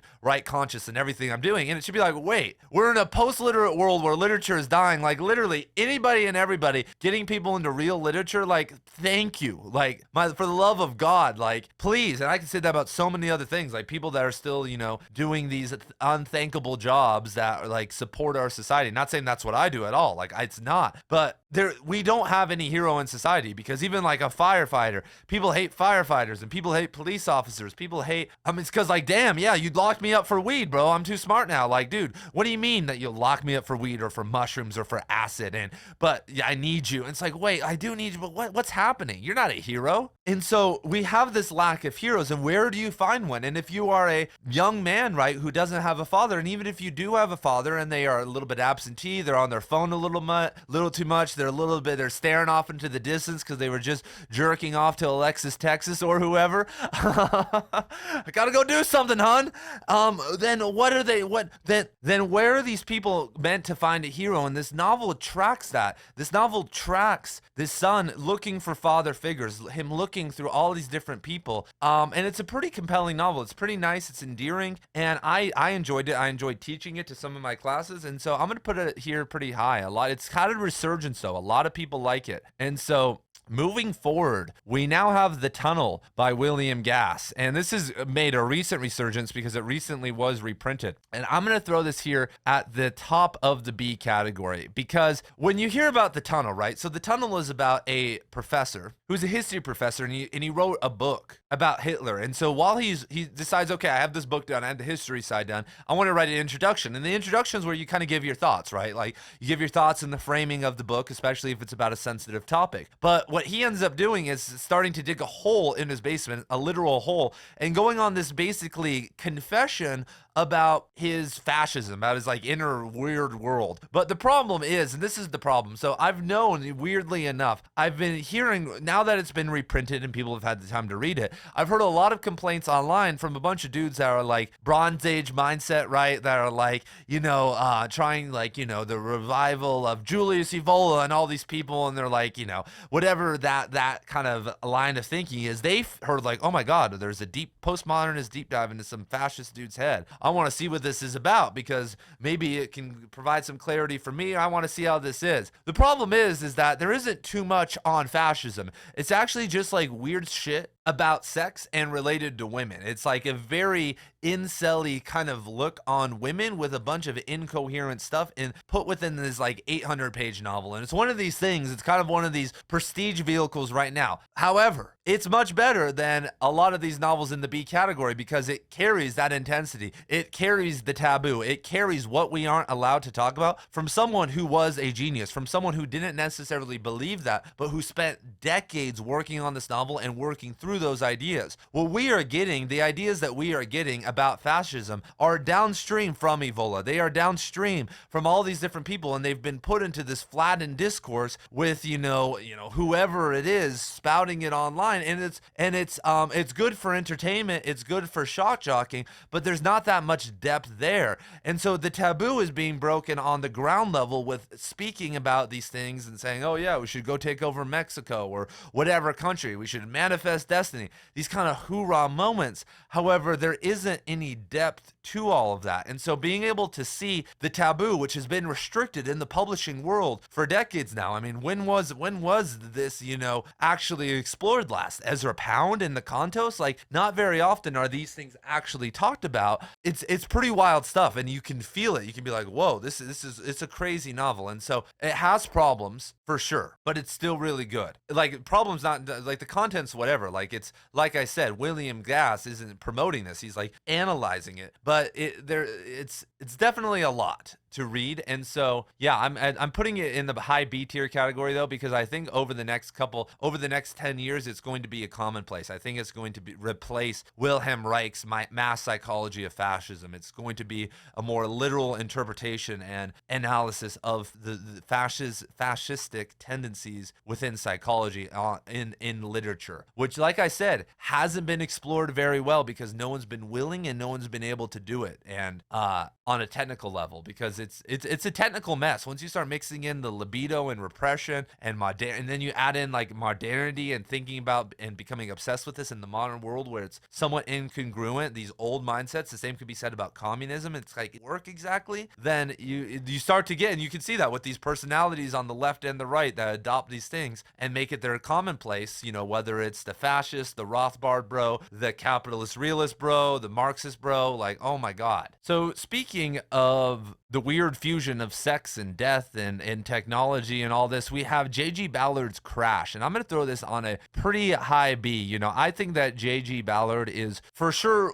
he's not he's underread now for sure. I feel like he's underappreciated. I don't see many booktube videos, many analysis, many book reviews, hot takes on J.G. Ballard. But Ballard integrated basically Freud's conception of the libido. Come on, where is it? Oh my God. And so the novel is about, sounds weird, it's about a man who gets in a car crash and basically comes together with a bunch of other car crash victims. And they become obsessed with reenacting car crashes of celebrities. And why I loved it and what it did for me is it shows on the page, it reminds me a bit of Harlan Ellison's Deathbird Stories, but it showed me on the page how technology is changing the game of mimetic desire, because we have Rene Girard, the I don't even know, is he a philosopher or historian? I always forget what he is. And his theory of mimetic desire is that we learn our desires from other people, and eventually that creates a rivalry and conflict, and then we have to eventually find a scapegoat to go use to be able to eliminate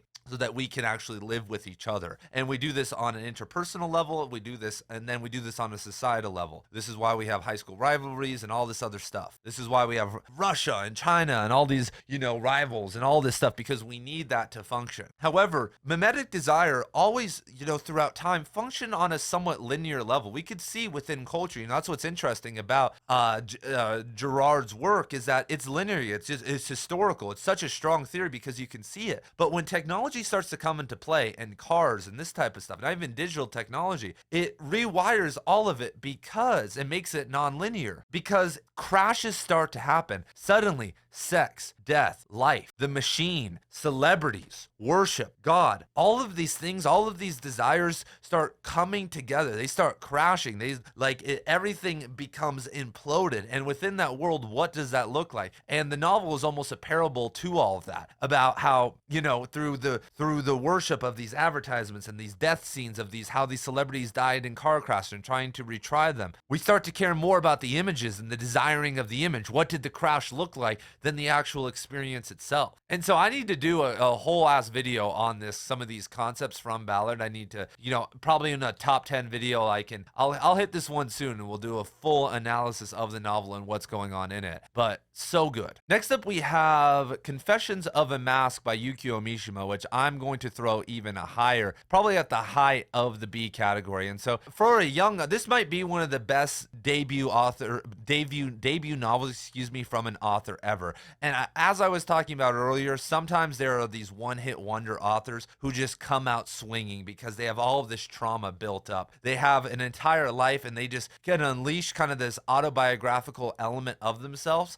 like No Longer Human or whatever, and it just works really well. And Mishima, who was born basically in this aristocratic lifestyle, who was sheltered from other boys by his grandma and raised in isolation around other women, who missed out on World War II, who was emasculated, who was bisexual, who had his first erotic experience looking and masturbating to the image of Saint Sebastian. It's wild. And so Confessions of a Mask is a semi-autobiographical novel of Mishima's bisexuality, of his awakening. And yeah, the same Mishima that became the guy that committed seppuku, the fascist, the weightlifter. Like, he was a flaming gay, you guys. He loved men. And when you read the novel, it's like, oh my God. And in later decades, with the Sea of Fertility tetralogy and his later works, he started to hide that. He started to put on a more lasting facade, a lasting aesthetic image of an aesthetic terrorist and these things, because we love that. Like, if we just had Confessions of a Mask and he killed himself when he was 30 and he didn't write any of that stuff, we wouldn't really remember him. He knew, he was so smart that he realized that what men want, what people want, is the taboo, is the emperor, is this energy. And so he started to embody that more to cement his legacy before he killed himself, because he was deeply schizophrenic and seemingly depressed and unhappy and kind of weird. And so Confessions of a Mask is wild, though, because we get this highly attuned old world mind in post-war Japan who's bisexual, and him flowering, and him desiring other men, and him repressing himself, and him not marrying these women and these young girls that want him, and him missing out on the war. And all this stuff is really, really psychological and good stuff, and reads like your jaw drops. You're like, dude, what is happening? Like, this is wild. It's such a different interpretation, because we've all been programmed, right, by pornography, by images online. We've gone through a different arc. Mishima takes an entire different arc of a sexual awakening, and because he wrote it so young, and because he was so smart, and he was so close to that age, when you're 22 and you're young and you have the talent that he does, imagine being able to write something really beautiful, a masterpiece level work at 22. You can connect back to your childhood still and actually feel its authenticity. You don't have to look back and retrospect it and put it in haziness and mirrors, which a lot of people do in their kind of autobiographical works. That's what Cormac McCarthy does in Suttree. And speaking of Suttree, let's talk about Suttree. I think that Suttree is a small cult classic and is an S-tier work. I mean, if we're going to talk about works, Suttree is the cult classic of Southern Gothic literature. If you want to read something about the highest level Southern Gothic literature, Suttree by Cormac McCarthy is that. It's what people who actually know what's going on will whisper to you after. And we're doing this 1950s onward, so Faulkner's really not included here. But it's what people whisper to you once you've read Faulkner, like, oh, you liked As I Lie Dying. You liked A Rose for Emily. Oh, bro, have you read Suttree yet? Suttree is the highest level, everyone. And my God, so Suttree is Cormac McCarthy's semi-autobiographical novel. It's where he displaces his odd sexuality, his desire for young women, his hatred of his father, his immense amount of talent to be a poet, his immense hatred for society, his hatred of work. But he doesn't make it like Bukowski. He places it within a character, within prose that is ecstatic, that pops, and it's a novel of false individuation, a false messianic breakthrough that Suttree continues to go through. Charles Bukowski in The Post Office isn't looking for ecstasy. He isn't looking to break out. Many of us want to break out. Many of us want to stop smoking cigarettes, want to stop eating junk food, want to get ripped, want to be the hero of our own journey, wherever the cliche is. However, we are not. And we fail to do that time and time again. And Cormac McCarthy shows us how to do that. He shows us within Suttree how that happens on a real artistic level, and what the waves feel like, what the waves of addiction, what the waves of getting with the woman that you shouldn't be with the waves of family trauma and your ex-girlfriend or your ex-wife or the kid that you don't see as much anymore, what that feels like. He basically gets all of it. Yep, ex-wife, kid, crazy father. I want to be a poet. I'm going to work a dead-end job. I'm an alcoholic. I get with a bunch of troublesome women. I have these weird sexual fantasies. He takes all of that, the entire picture of what has become the modern male, right? Not for everyone, but 4 or 5 of those elements, and puts it within a novel. Absolute masterpiece. Better than anything we've talked about so far. Might be one of the greatest novels of all time, like I said. Better than anything Faulkner ever did, because it's human. It connects to us. It's not worried about history. It's not worried about bringing in the South and the guilt and the trauma and weaving historical narratives. None of that is required with Cormac McCarthy. What he does is bring in the personal, bring in the whales, bring in the bats, bring in the moon. Guys, when I do my symbolism course, every single time I do something, oh, we're doing whales, we're doing the moon, we're doing birds, I literally just look, I go through Suttree and I just find, it doesn't take me more than a couple dozen page flips to find him mentioning everything. There's so much symbolism in there. And luckily I've read it so many times I can be like, dude, he literally mentions dinosaurs. I could go find it. Like, it's wild. You know, I am a Cormac McCarthy mark, but like, go read it. Go read the first 3 pages, get a physical copy, go read the first 25 pages of Suttree and say that it's not a genius piece of work, and then keep reading and tell me where you're at. Leave a comment down below. I mean, it's a cult classic, even if it's not a cult classic. It's a cult classic, everybody. And so moving forward, we have The Naked Lunch by William S. Burroughs, which I'm going to put here in the A category. I'm feeling like it's not as clean as Malcolm Lowry. Lowry, I think, was on, like, in terms of symbolism and not being too overt, was onto something, but The Naked Lunch is not too far behind. And so earlier we were talking about, where did it end up? The Last Exit to Brooklyn, which has fallen back now a ways. And I think that The Naked Lunch is a way better executed version. If I was going to give someone a surrealist, slang, open-ended type of novel from the modern world, I'm giving them The Naked Lunch if I'm trying to give them something hard-hitting. And Burroughs in The Naked Lunch was the apex. That's not correctly formatted. This novel is the apex of beat fiction, because it really gives a preview of what's about to happen in the 60s. William S. Burroughs, and a lot of these guys, this is why many of them, in a conscious manner, like Gary Snyder went to Japan. This is why Jack Spicer, was impoverished. Many of them actually lived it. There's a poet, Jack Spicer, that nobody knows, who I think is probably the best poet of the beat era. And he didn't make any money, you guys. Like, he was the best, and he didn't get that much money. He didn't break through like McClure, Ginsberg, Snyder, these types of people. And he died in poverty and ended up killing himself, if I remember correctly. He's one of these unfortunate authors. And it's because he didn't want it to be commercialized. He saw City Lights bookstore as a kind of a commercial like flop, as just kind of like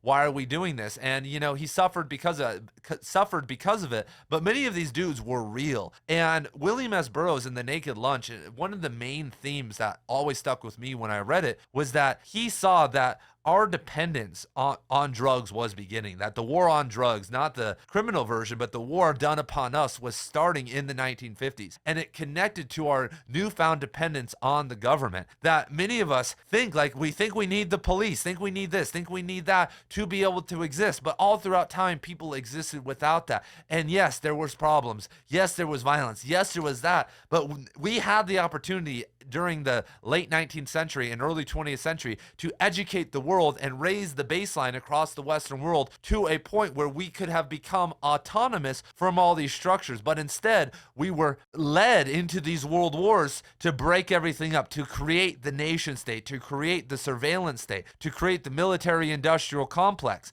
so that we could never escape. It would have been so easy. The amount of power, money, energy, thought that was put into those wars, the amount of people that died, the amount of trauma. What if we put that same amount of effort into raising the baseline, you guys? The baseline would have been raised to a point where we would be living in a capital U utopia right now. People want to obsess all day about World War II, listening to I read, Ian was his name, Ian Tolle's The Pacific Crucible. Then I read another book on the Pacific Theater. Then I read 3 biographies on Stalin. And then I listened to a radio program that talked about every single day of the war. It's like, guys, let's focus on the goddamn war right now. Right conscious, Ian, you're creating enemies. Guys, do you not realize there's enemies? Do you not realize that until we raise the baseline, until we reduce at a dramatic level unnecessary suffering, unnecessary ignorance, there is a war going on because we are becoming more emotional. We are becoming more conscious, and we're not doing enough. I'm not doing enough. You're not doing enough. We have to do more. More people need to get involved. And so that dependence, though, is striking in this novel. And the Beats realize this. The Beats realize this complex was starting. The Beats realized what was about to happen to us. And they kind of just said, fuck it, we're going to leave. We don't know what to do. And much like the novel, what were we just talking about power. Crash, this novel talks about how these powers, this dependence starts to enter you, how it starts to control you. And so, on a different level though, the writing is wild. It is grotesque, it is violent, it is funny. It probably deserves to go even higher, you guys. Like, the more I think about The Naked Lunch, it probably needs to be at the highest A tier. I don't think it's harder it definitely fails in some ways. It doesn't have the mind yet to be a postmodernist masterpiece. It doesn't have the depth, and Burroughs doesn't have that drive, and that's not his fault, right? Like, this is one of the earliest novels on the list, coming in at 1959. Cormac McCarthy was releasing his novel 3 decades later. Some of these other novels coming out decades later, and Herbert's just a genius. And so, yeah, The Naked Lunch. I'm gonna do a top 10 beat author novel list soon, and I'll do a deep dive into William S. Burroughs. And so moving forward, we have Still Life with Woodpecker, which is my favorite novel of all time, and so I'm going to throw up here in the S category. And so many people have read this. It's kind of one of these initiation novels. I've talked to a lot of older people, and they're like, oh yeah, I read that when I was 15. Shout out Golson if you're listening to right now. My boy Golson. A lot of people have read this novel, and it is the ultimate example of how to transcend the dialectic within literature. So a lot of the time we think something needs to be comedically coded or tragically coded, or there needs to be a blend of those, right? Like Slaughterhouse-Five is mostly a comedy and mostly black humor, but there's transformative elements.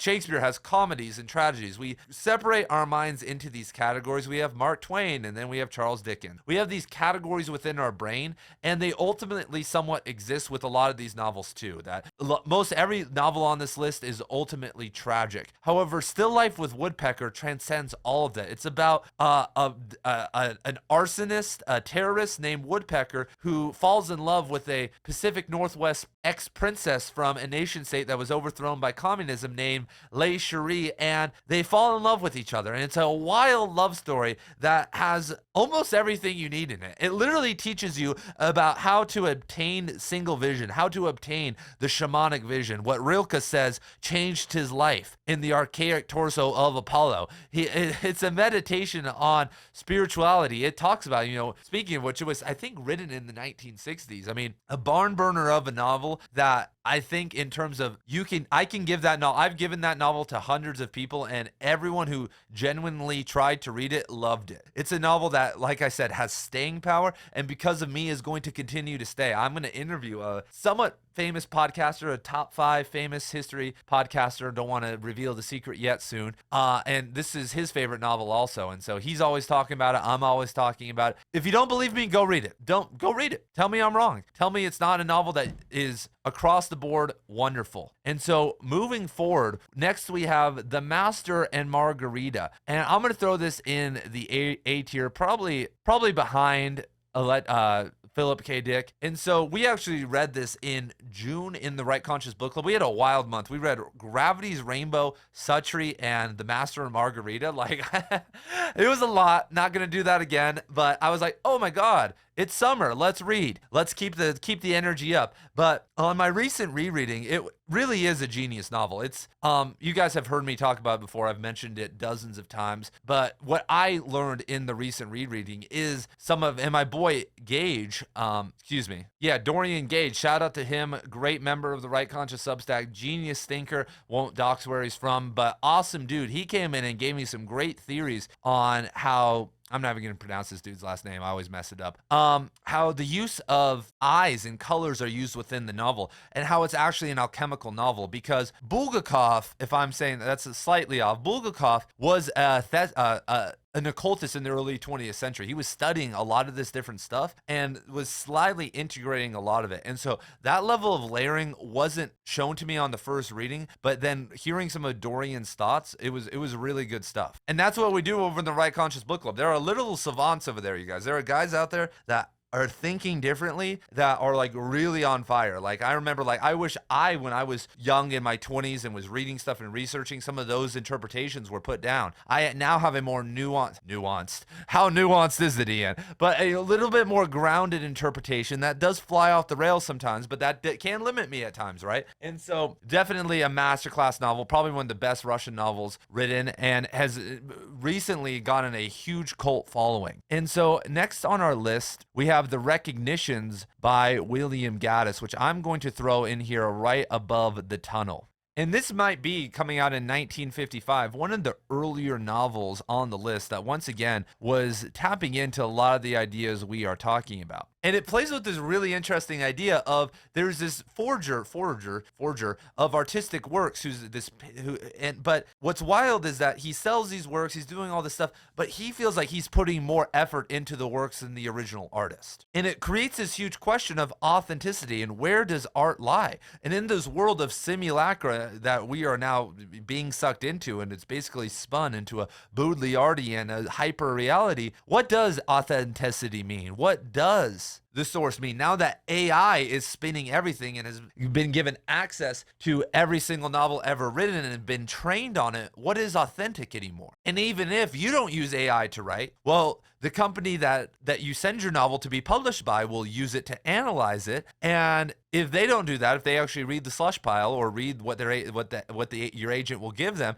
well, your editor may use AI, or your cover artist, or the reader who is eventually reading it to interpret what you're saying. Like, the chain has been broken, unfortunately. And so this novel actually commentates on what I was talking about earlier, though. That's not a problem. Like, that's a huge problem. AI is a huge problem. Like, don't get me wrong. Like, oh my God, Right Conscious. However, the Western art has always been built off of imitation. Like, this isn't new. But the weird thing is that, like, this is something I've been thinking about a lot, is that once we escape the art world, right, like AI art, like it's all wild, right? But the novel also focuses on false identities. Like during this time, like in all throughout history, you could be somebody else. And what we are doing now, though, is we've now been trapped in the surveillance state, right? Like it's now you and I, and like I'm Ian Kadanak and you're whoever. However, we have these profiles. Right now, you assume that I am a certain way. And what's weird is that my online persona is different than who I actually am. I'm actually a chill guy that meditates every day and writes poetry and spends hours out in nature, and I quietly play with my daughter. And yeah, I can hit a right conscious, like go crazy every once in a while, and I do. And I'm wild and I do hands. I'm different than the other dads. Like, I got that dog in me. Rah, rah, rah. But like, overall, though, like these profiles that we create are profiles of ourselves, right? They are a sliver of a fragment of who we are. You guys don't hear, even though I rant a lot about how I used to be in bowling leagues, or I used to be in ping pong leagues, and how I was obsessed with running and I wanted to be a professional long distance runner. Like all these different things maybe come up, but they're core personality things that I still keep up with and follow and ruminate about in the shower.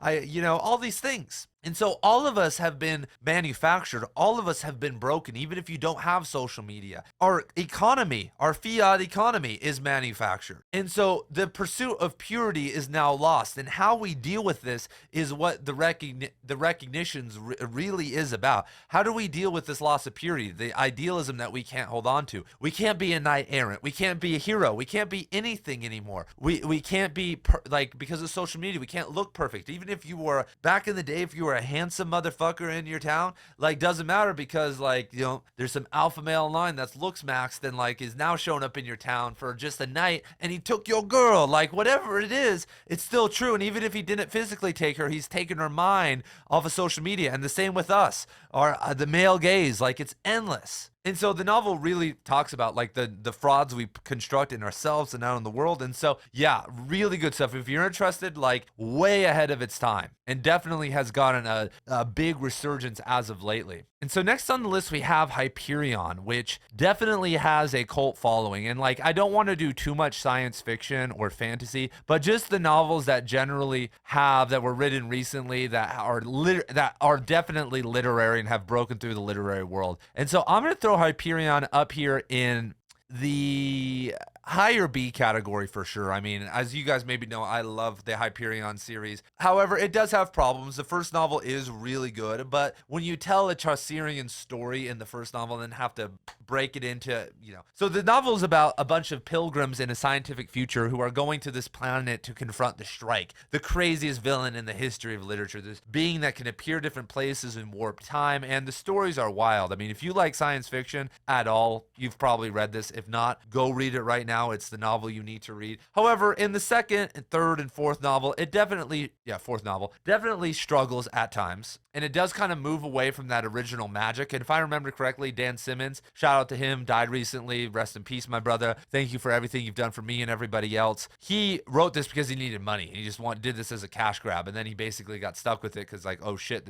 you can make more money. And so that first novel, though, felt like when he was broke, though, that he was swinging for the fences and doing something he knew would work and get published and like make a bunch of money because people were just going to rave about it. And that energy kind of comes through here. It's a strong energy. And as the novels progress, it does simmer a little bit. And I think the plot is somewhat missed on some of the higher level stuff that's going on, like in the second books with the Keats kind of connection. Just wasn't it for me. And so really, really good stuff, though. One of the best series of all time. But speaking of series that we could kind of throw in here that has a huge following, I don't even have this on the list. I'm getting the I don't know how I forgot this. Getting the image in right now. It's what we are reading next month in the Right Conscious Book Club, which is none other than Book of the New Sun by Gene Wolfe, which I'm going to throw up here at an A. I mean, the Book of the New Sun, in terms of a fantasy / sci-fi, is, as definitely a top 5 of all time in terms of, especially of the last 100 years. Fantasy's only been around, but in terms of modern fantasy, modern science fiction, the series is immense. The series, in terms of its themes and what it's dealing with, wild. I'm going to make a whole video about it for YouTube, do videos over on Substack soon. But I mean, if we're talking about cult classics and something that has had a huge resurgence and people have been raving about and that people are going to tell you about and people want to hear you talk about, it's that novel. Next up, we have Geek Love, which I'm going to throw in here at a high C. It's definitely a good novel. So it may even be higher, you guys. So the novel is about a family that runs a carnival, and because they're going out of business, they basically start breeding kids with deformities. And there's a joke actually there. I saw. So I don't know if you guys. I'm into jiu-jitsu. I don't do it as much personally anymore, but at one point in my life, it was all I did for like over 2 years, like going to all the competitions, IBJJF, all the stuff all across the country, trying to be really good, training with pro jiu-jitsu people in Las Vegas. And I trained a bunch with Mikey Musumeci, who I'm mentioning right now, probably back in 2016 at V-Bros Jiu-Jitsu in Northwest Las Vegas. I don't even know if that's open anymore, but I did a bunch of like sessions where it was like invite only and just got smashed by Mikey, and his sister Tammy was crazy. Like, she legitimately would tap me out, you guys, like as a, like I've rolled with a lot of women, and her technicality, especially in the gi, was out of this world. Like, I don't care if you're a 250-pound man. If you somehow were in a sweater and in jeans, and she was on the ground and got a hold of your arm or your leg somehow, you would be toast milk no matter what. Like, crazy level, high level technique stuff going on. But there's been a lot of talk about Mikey Musumeci having autism and all this stuff, and there's all this jokes. And so I saw a reel on Instagram of a guy like just dropping a bunch of aspirin in his kid's drink so that, you know, his kid could be the next jujitsu prodigy. But that's what this novel's about, right? Just creating deformities, creating these crazy things through drugs and through arsenic and through other whatever, lead, whatever else, so that they can have whatever, you know, I don't know what I was just saying, sorry. Nonetheless, crazy novel, really good. Haven't really heard it talked about too much, but I kind of just put it out of my mind. Like, it's kind of like I could rank this one too as we're here right now. I would actually throw it. Let me see. I can't see its cover. But The Obscene Bird of Night, I can't see it on here. There's some covers that are just, let me look. Yeah, there it is. The Obscene Bird of Night, I would actually just put kind of right next to it, maybe a little bit lower. Here it is on the tier list right here. So it's by Jose Doroso, if that's how you say his name. I've talked about it before on the channel. I think that 10 novels that have no soul, and it has a very similar concept about a son that's deformed, and so his dad creates like a castle of freaks so that he can like live with them and feel normal, and then like it gets really weird. And I'm generally just trying to forget that I've read it. Like, it's just, it was like not that enjoyable of an experience because there was all this other weird stuff going on too. Don't get me started. And so what's funny is that these kind of turn into black magical realism, because like in Geek Love, some of these kids have like telekinesis and stuff, and so they're kind of fun. You know, Geek Love's a little bit more fun while still being really dark, and you know, it's more of a gimmick, even though it's exploring a lot of good themes, which I like, and it's like kind of a shock factor novel to give to people. But The Obscene Bird at Night is definitely more literary, but definitely way more confusing. Like, it's hard to talk about the novel because I didn't understand what the fuck was going on, like, at least 30% of the time, which if you could do that to me now, like, that's pretty good. Like I said, I'm a full-time reader. So if you're confusing me 30% of the time and I'm lost and I'm just like saying, fuck it, I got to finish this thing because I just kind of want to see what happens to certain the plot lines and storylines, then yeah, it's too much. And I don't think a novel like that can work its way up onto the B or the A or even S tier. And so next we have The Confederacy of the Dunces, which I'm going to throw in the B category. I think that if John Kennedy Toole had the opportunity to finish this novel, I think it could be an A or an S tier, depending on how I feel. I think it's commentary on Logic Bros. So the novel's about a fat man who has a history in medieval literature named Ignatius Riley, and it's set in New Orleans, and he lives with his mom, and it's based off of John Kennedy Toole's life. He got a degree in some medieval literature or something like that, and he was teaching, I think, in like Puerto Rico and other places, but kind of ended up back with his mom and was abusing her, and she was abusing him, and he ended up killing himself after going to Flannery O'Connor's house. Like, some really weird stuff. And then his mom ended up getting his novel published because I think she gave it to, was it Walker Percy or Christopher Isherwood, some figure. But the novel is about this guy who is this logic bro who's an idealist, who has all these standards, and he is going through these jobs, these odd jobs, because he owes money. He sells hot dogs, he works for a factory, he's doing all these weird jobs, and there's a police officer who's trying to find him, and it's a gimmicky and really funny novel. However, it does struggle at times. I could see why partially it was rejected by publishers, because it doesn't have the elements of completeness or the elements to push the normal reader through. When you've been primed to read it, when you care about the funny parts like I do, then you can get through it. However, I think mass market appeal, I think it could have a mass literary market appeal if Toole was maybe able to let go of some of his idealism and help carry us through with a little bit more. But I think he stayed true to the character in the novel, stayed true to kind of how life actually works. And even if there are these gimmicky moments where there's synchronicity or banana peel kind of slip moments, that it's still really good. And so, still a very respectable ranking at the top of the B list. Like, one of my favorite novels ever. One of my favorite novels I've read over the last 6 or 7 years. Like, wow, I heard about it from a guy guy who I interviewed on the show, actually, in some forgotten episode. I don't even remember his name. He, wasn't the most entertaining guest of all time, but I was having hits and misses back in the day. So next we have Neuromancer by William Gibson, which I am also going to throw here in the kind of mid-tier B category. And once again, you can kind of see the theme here, like Crash, Neuromancer, The Recognitions, even like a lot of this stuff, like Confessions of a Mask, The Tunnel, Some Level One Flew Over the Cuckoo's Nest, Stoner.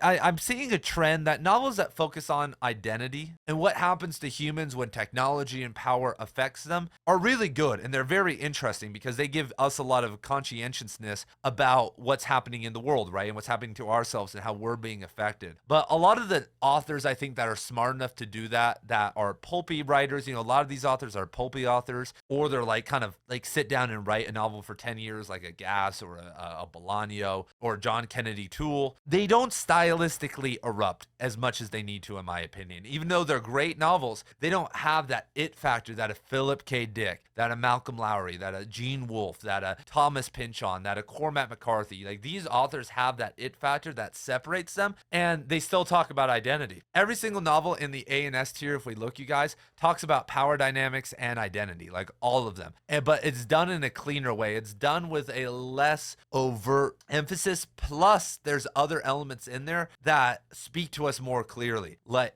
and so another S tier novel. Let's get a novel for the S tier, right? We've been waiting for a second.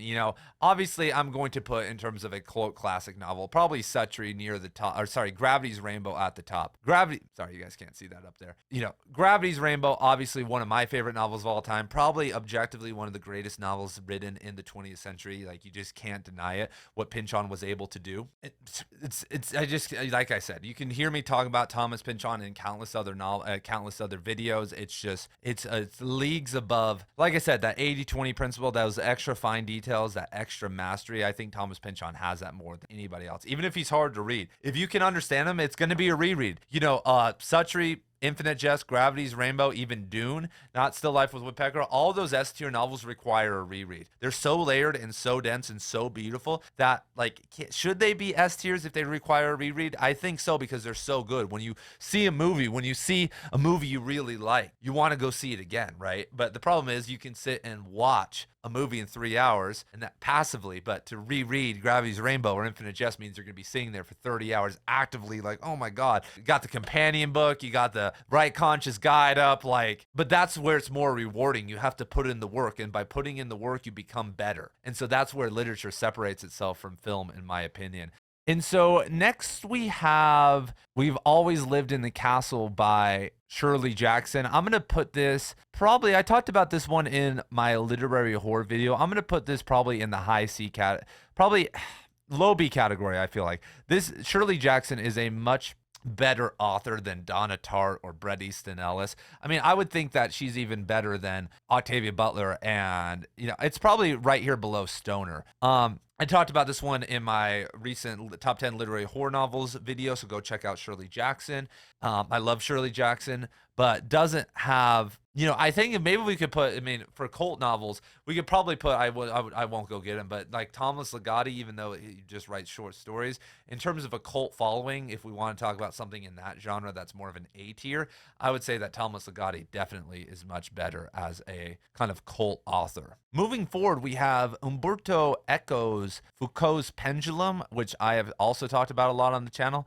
I'm going to say that is a probably the highest C novel on here. Really great novel. However, I think that it's a little bit too explanatory. Maybe the translation from Italian doesn't come over very well, but I think a lot of the nuance is lost. Next, we have Anthony Burgess's A Clockwork Orange, which obviously everyone loves, a huge cult novel, and I'm going to throw it down here probably at this lower D category. Like the novel, but I just think the execution in general is not there. I think that the ambition and the scope and the vision is greater than Catch-22 and Catcher in the Rye, but I feel like just throughout time it was just mostly used as a shock jock thing for classrooms, and compared to the literary merit of everything else, it's definitely not there. And so moving forward, it looks like this is Warlock by Oakley Hall, which is a Western that has also gotten a lot lately. I'm going to put this right behind Lonesome Dove. And so I was also going to include Butcher's Crossing. That has a huge cult revival right now by John Williams. However, we'll give some credit to someone else. So I love Warlock because it's basically the Tombstone story. Did anybody ever seen the Tombstone movie? It's that within a novel. And I used to live probably 45 minutes away from Tombstone, Arizona, outside of when I lived outside of Tucson. And it's just a great telling, you know.